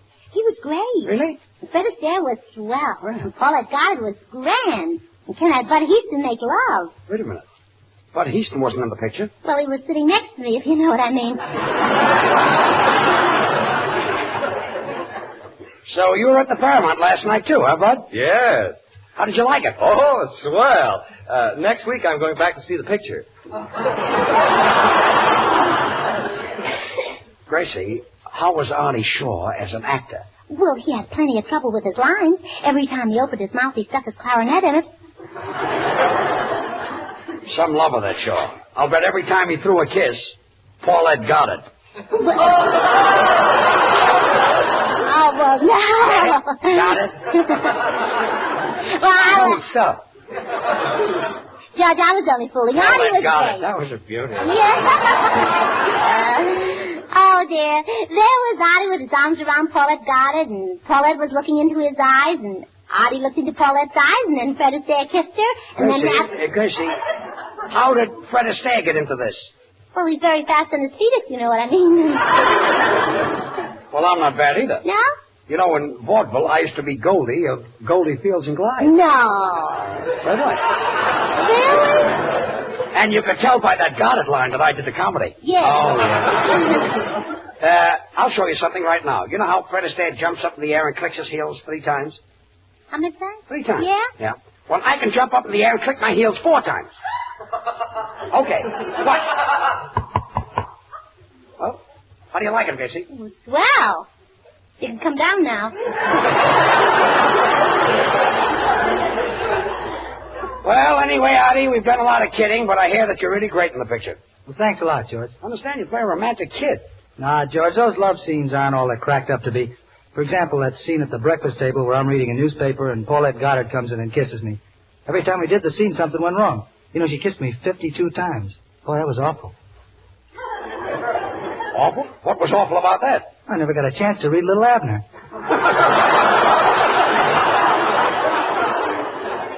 Kissed him 52 times. Should happen to me. You know, Artie, George, and I danced in a picture with Fred Astaire. That's what gave Fred Astaire a start. It's kind of a hard line to get out. Start. Fred Astaire. Yeah. Oh, you're really kidding. That's your line, Artie.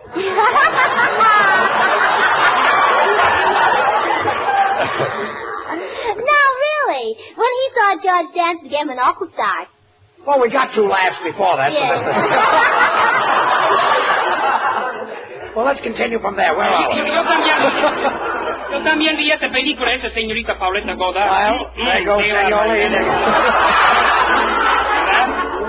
You said something funny, huh? Well, there goes the guitar player interrupting again. Hey, Senor Shaw. Hey, Artie. Hey, boss. Hey, Lover. What is it, Senor Lee? You in the picture with Fred Astaire? That's a strange coincidence.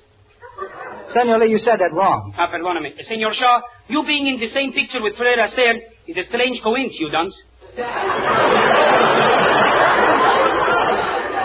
Well, that sort of finishes up Artie Shaw's new picture, second chorus. And Artie, you noticed I mentioned it 3 times. Is that enough?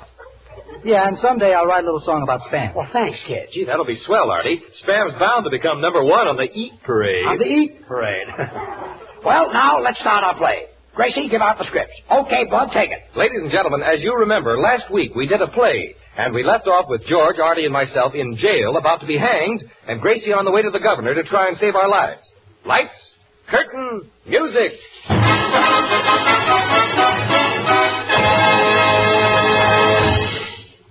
Gracie, where are the scripts? The scripts? Yeah, the scripts for the play. Oh, the radio script. Yeah, the radio scripts. I gave them to you this morning. Where are they? You want to talk about my brother? Who's interested in your brother? The woman across the street. Well, who cares? Her husband. Gracie, we were having lunch at the Brown Derby, and I gave you a package. Where are the scripts? Oh, the scripts. Oh, let me see now. No, don't tell me. I left the Brown Derby, and I went into that drugstore, and I put a nickel in the phonograph and played Beat Me Daddy 6 to the bar. 6 to the bar? Yeah, it was a cut-rate drugstore. And then I changed a dime and weighed myself, and I had 9 pennies left, so I weighed myself 9 more times. And Gracie, the audience is waiting. Yeah, Where are the scripts? Please. Then I left for the May department store, and I crossed the park, and there was a man surrounded by a lot of pigeons feeding them peanuts. And he said, Miss, how would you like to try this? And I did. I ate about 2 bags of peanuts. And Artie, will you play a number while Gracie tries to figure out where she left the scripts? And then the pigeons flew away, and I said goodbye to Mr. Reuter. To Mr. Reuter.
Did I leave the script? Yeah, the scripts.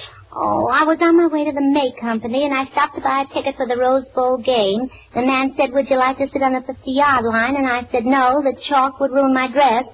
And then... See, we've got to do a show. Please. And then the man said the tickets for the Rose Bowl were $1 apiece. And $1 apiece? Oh, of course, it was a very small piece. Now, if I can get $200 more, I can buy the rest of the tickets. And then... Gracie, try to remember what you did with the package. The scripts are in it. We're supposed to do a play. Señor Shaw, ¿por qué todas las noches tenemos que tocar, Ferel? Si ya estoy cansado de tocar la misma Tú vas a hacer lo que yo digo. Yo soy el jeep aquí. going on here? Artie, what's your guitar player saying? What's he saying? I'm having enough trouble trying to figure out what I'm saying. What's the argument about, Senor Lee? I do not like the number for NSC we just played. Every night we play it at the Pandemonium Ballroom. Pandemonium? See. It's Palladium. Oh. Pandemonium is a lot of noise and confusion. He swing and sway with Sammy K? Artie, why do you take it from that musician? He's got a diploma from Casaloma. Say, that's cute. Hey, George. What? Try Spam and Chili with Rudy Villi. You guys keep it up. Just keep it up and you'll be hitting the road with Papa Jode. See now. So I finally got to the May Company. Oh, you finally got to the May Company? Yeah, and I went to the men's department, and I said, I'd like to get a shirt for George, and the man said 34 sleeves, and I said, no, 2 will be enough. Gracie, when you got through shopping all day, what did you do with the packages? The packages. Oh, those were all Christmas presents. I took them all down to the post office and mailed them. To the post office? Yes. Well, you must have mailed the scripts with the rest of the packages. Oh, well, let's go down and look for them. Well, certainly. Well, they'll be easy to find. On account of all my packages are addressed direct to the exchange department of the May Company. You addressed you addressed all your gifts to the exchange department? Well, yeah, that'll save my friends a lot of trouble after Christmas. Well, come on, everybody. You better come with me to the post office and help me find the script. I'll help. I'll help. I'll help. Mr. Burns, I refuse to help. Who are you? Just a rugged individualist. Everything happens to me. Well, come on, everybody. Let's go. Oh, well, George, I got it. The script. No. Let's tear a herring with old Fred Waring. Oh, come on. Hey, 4 years in Harvard, open the door. Hey, soundman, I'm talking to you. Why don't you pay attention to your work? Mr. Burns, that is what I've been doing all my life. 4 years I went to Harvard, studied diligently and never missed a lecture. The notes I made are used today as a model by the students at Harvard. Alongside me sat a student who never paid attention to anything. Instead of taking down notes, he wrote childish jingles on the margin of his notebook. Today, that man gets $50,000 a year writing those Burma shave signs, and this is what I do for a living. Well, this is no time of the year to be sad. Christmas is in the air. Think of Santa Claus. Poor Santa Claus reminds me of myself. Works hard all year and winds up holding the bag. Come on, everybody. Let's get to the post office. I've got to find those scripts. Now we're getting this place for about 2 hours. Oh, well. Here we are at the post office. Boy, look at this crowd. Now, Gracie, at what window did you mail the packages? Oh, let me see now. Look for a handsome clerk with blue eyes, blonde mustache, and striped lipstick. He's got a sort of a striped lipstick? Well, yes. That's an account of I kissed him through the bars. Well, let's stand at the end of this line. Don't push. Don't push. Don't push. Don't push. Don't push. Don't push. Who's pushing? Who's pushing? Who's pushing? Who's pushing? Who's pushing?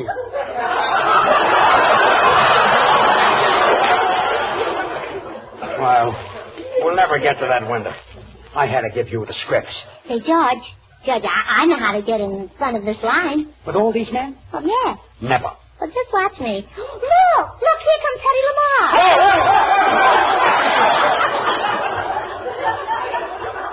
Next.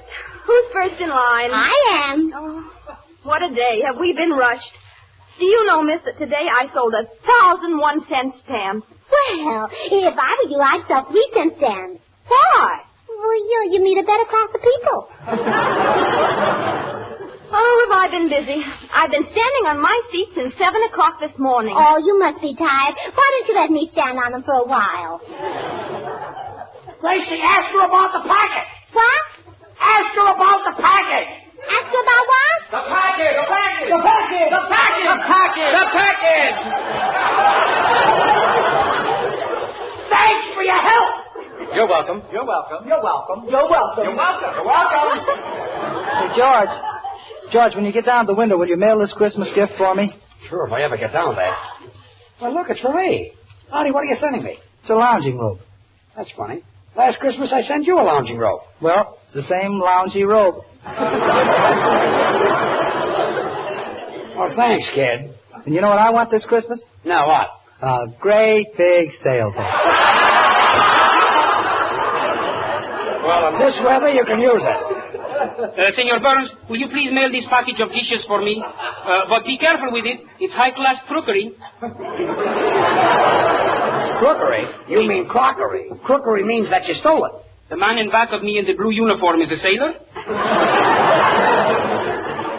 Gracie, find out about the scripts. Gracie, wait a minute. Gracie, what are you doing behind the window? Well, I'm taking the girl's place. She went out to look for the package. Oh, George, aren't people silly? You ought to read some of the letters they send. Oh,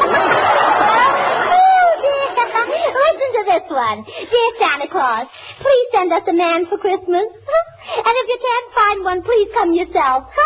Signed, Brenda and Cabina. Gracie, you mean you're opening the mail? Yeah, isn't it fun? I'm so glad I took a place. You know, you can be held for a thing like that. Well, who do you think the man with his arms around me is? A sailor? Ooh, by the way, it is. Gracie, the package. We've got Oh, look, isn't this a sad letter? Dear Santa Claus, we've been waiting for you for a long, long time, but you never come to visit us. If you don't come this year, what will I tell the children? Signed, Mrs. Santa Claus.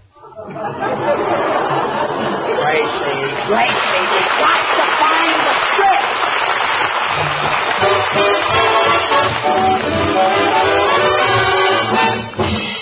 When unexpected guests come knocking at your door like this, you get into a twizzy, catch your breath, and say, oh, what shall I feed the bunch? Now, look, if you keep Spam on your pantry shelf, this will happen when folks start knocking. You'll go right to the door, open it up, and say, come on in. You'll never worry about each. You'll have plenty of time to visit because you'll ask to be excused and go out into the kitchen like this. Then you'll open a can of Spam, cut off slices, and place on toast. Then you'll put on a slice of tomato, pickle, or Bermuda onion, and cover with thin slices of cheese. Pop that into the oven until the cheese melts, and there you have a hot Spamwich, a one-plate meal that's sure to make a hit. Bring those hot Spamwiches out of the kitchen like this, and your guests will all say, yum, yum. Yum, yum. Yum, yum. Yum, yum. Yum, yum. Yum, yum. The meaty flavor, the taste-tempting goodness of Spam is something folks really get hungry for. When friends drop in this holiday season, serve them a hot Spamwich. Or serve Spam cold, or fried, or baked. The easy recipes are right on the label. Fussy appetites like Spam because it's different. A perfect combination of sweet, juicy pork shoulder meat and tender, tasty ham meat. That's why Spam has extra goodness, extra flavor. To be sure of getting the real thing, always look for this sentence on the Spam label, pork shoulder meat with ham meat added. Tomorrow, say to your food dealer, I want Spam. You can serve it dozens of ways. Isn't that right, Smoothies? Slice it, dice it, fry it, bake it, cold or hot, Spam hits the spot.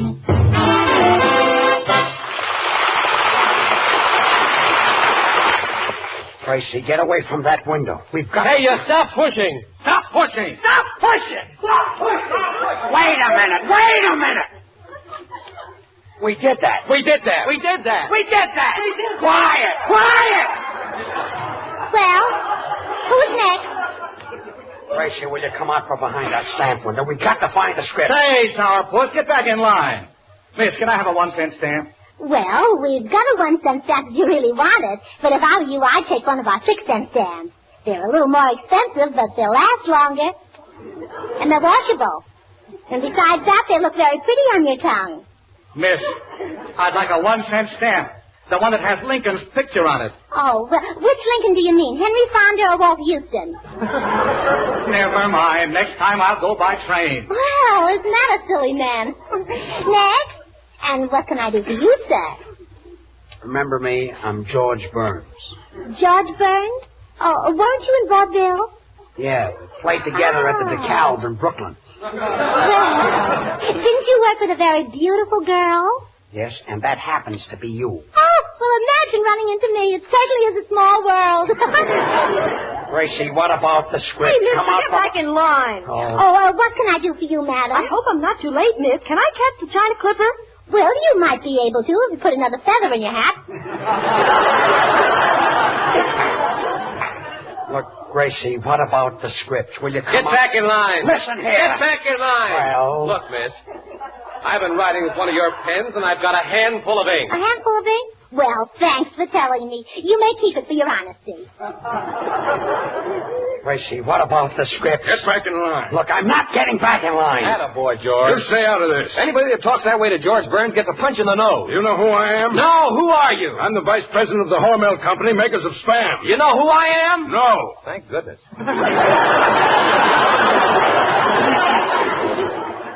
Hey, I better get back in line. Senor Burns, will you mail this package to my brother? It's a pair of sealskin gloves. It's not steel skin. It's not steel, it's seal. Steel. No, seal. Look, what has a flat head, small eyes, a mustache, and a beautiful fur coat? My brother's wife. Look, senor, I've got my own troubles, Gracie. We've got to find our scripts. Hey, George, I got it. The scripts? No. Let's have sandwiches and tea with Fibber McGee. Oh, go away. George, how'd you make out? Well, I certainly got a lot of help out of you, Artie. Where have you been? What a madhouse this post office is. I sat down at that long table over there, and before I knew it, I was weighed, stamped, and airmailed special to Pomona. Now, look, I've got to do something. Well, George, your troubles are over. Here comes the superintendent, and he's got my package under his arm. No. Before I give it to you, miss, you'll have to answer a few questions. Now, what's your name? Gracie T. Allen. What are all those T's for? Well, when my daddy first saw me, he said... Look, mister, can we have the package now? Just a moment now. Miss, can you identify yourself? Well, certainly. Where's my handbag? Right here, Gracie. Oh, wait till I look in the mirror. Yeah, that's me.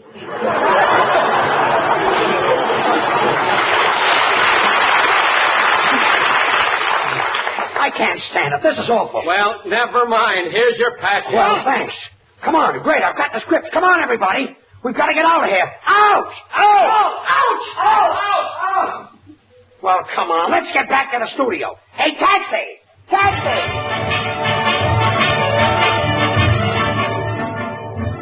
And so tonight, ladies and gentlemen, we bring you the second episode of Gracie Allen's dynamic play. As you remember last week, George, Bud, and Artie were in the jail, sentenced to be hanged. And Gracie was on her way back from the governor's offices, where she'd been making a plea for their lives. The scene opens with the boys anxiously pacing their cell as Gracie arrives. Well, this is simply awful. Oh, she's been away for hours. Never get over it. Oh, boys, I've got some terrible news for you. You mean we're going to the gas chamber? Worse than that. We're going to be hanged? Worse than that. Electrocuted? No, worse than that. Well, what can be worse than that? I left the scripts in the taxi. Oh.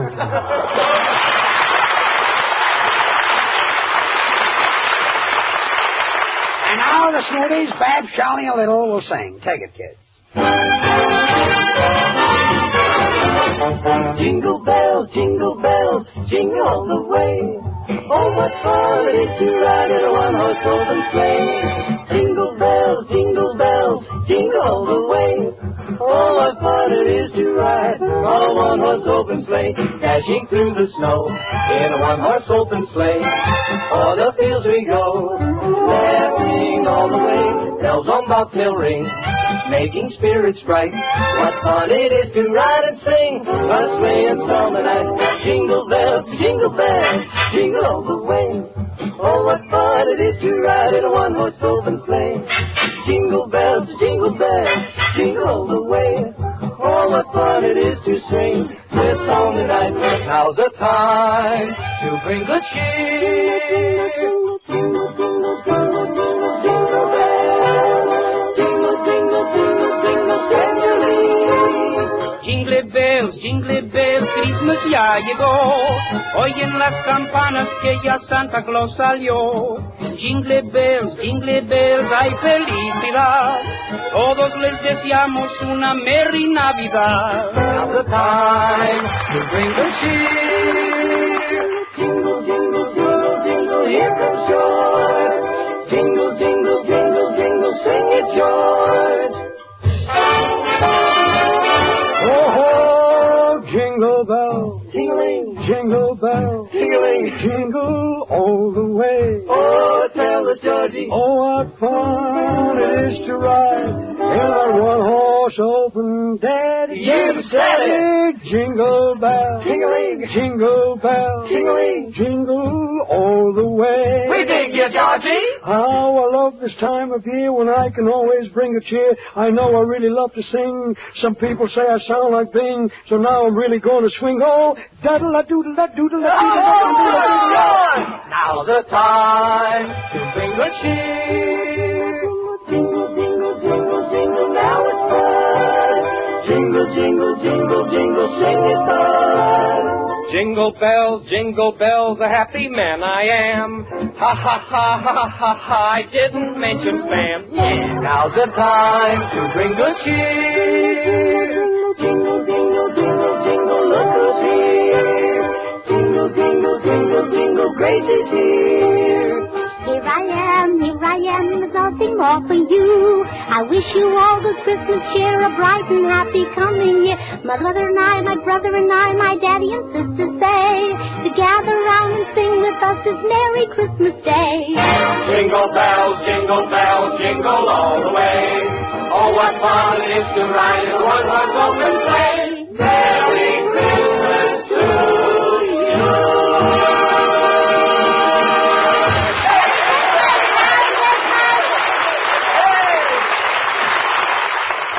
Every day, more and more families discover that Spam solves mealtime problems quickly. Originated by Hormel, Spam has become the most popular meat item brought out in a generation. Spam is tender, juicy meat with a taste and a flavor all its own. Fry golden brown slices for breakfast. Serve Spam cold for lunch, just as it comes from the can. Bake Spam for dinner. Look for the easy recipes on the label. If you haven't yet tried Spam, now's the time. You're really missing something extra good. Tomorrow, ask your food dealer for SPAM Spam. Thanks, Bud. Well, Gracie, say good night. Well, good night. Say, George, I just thought of a riddle. Riddle? What is it? What did the governor of North Carolina say to the governor of South Carolina? What did he say? Merry Christmas. Good night, all. Have you tried Hormel chili con carne? Even those who think they don't like chili do like chili con carne the way Hormel makes it because it's different and everybody likes it. Double your money back if you don't like it.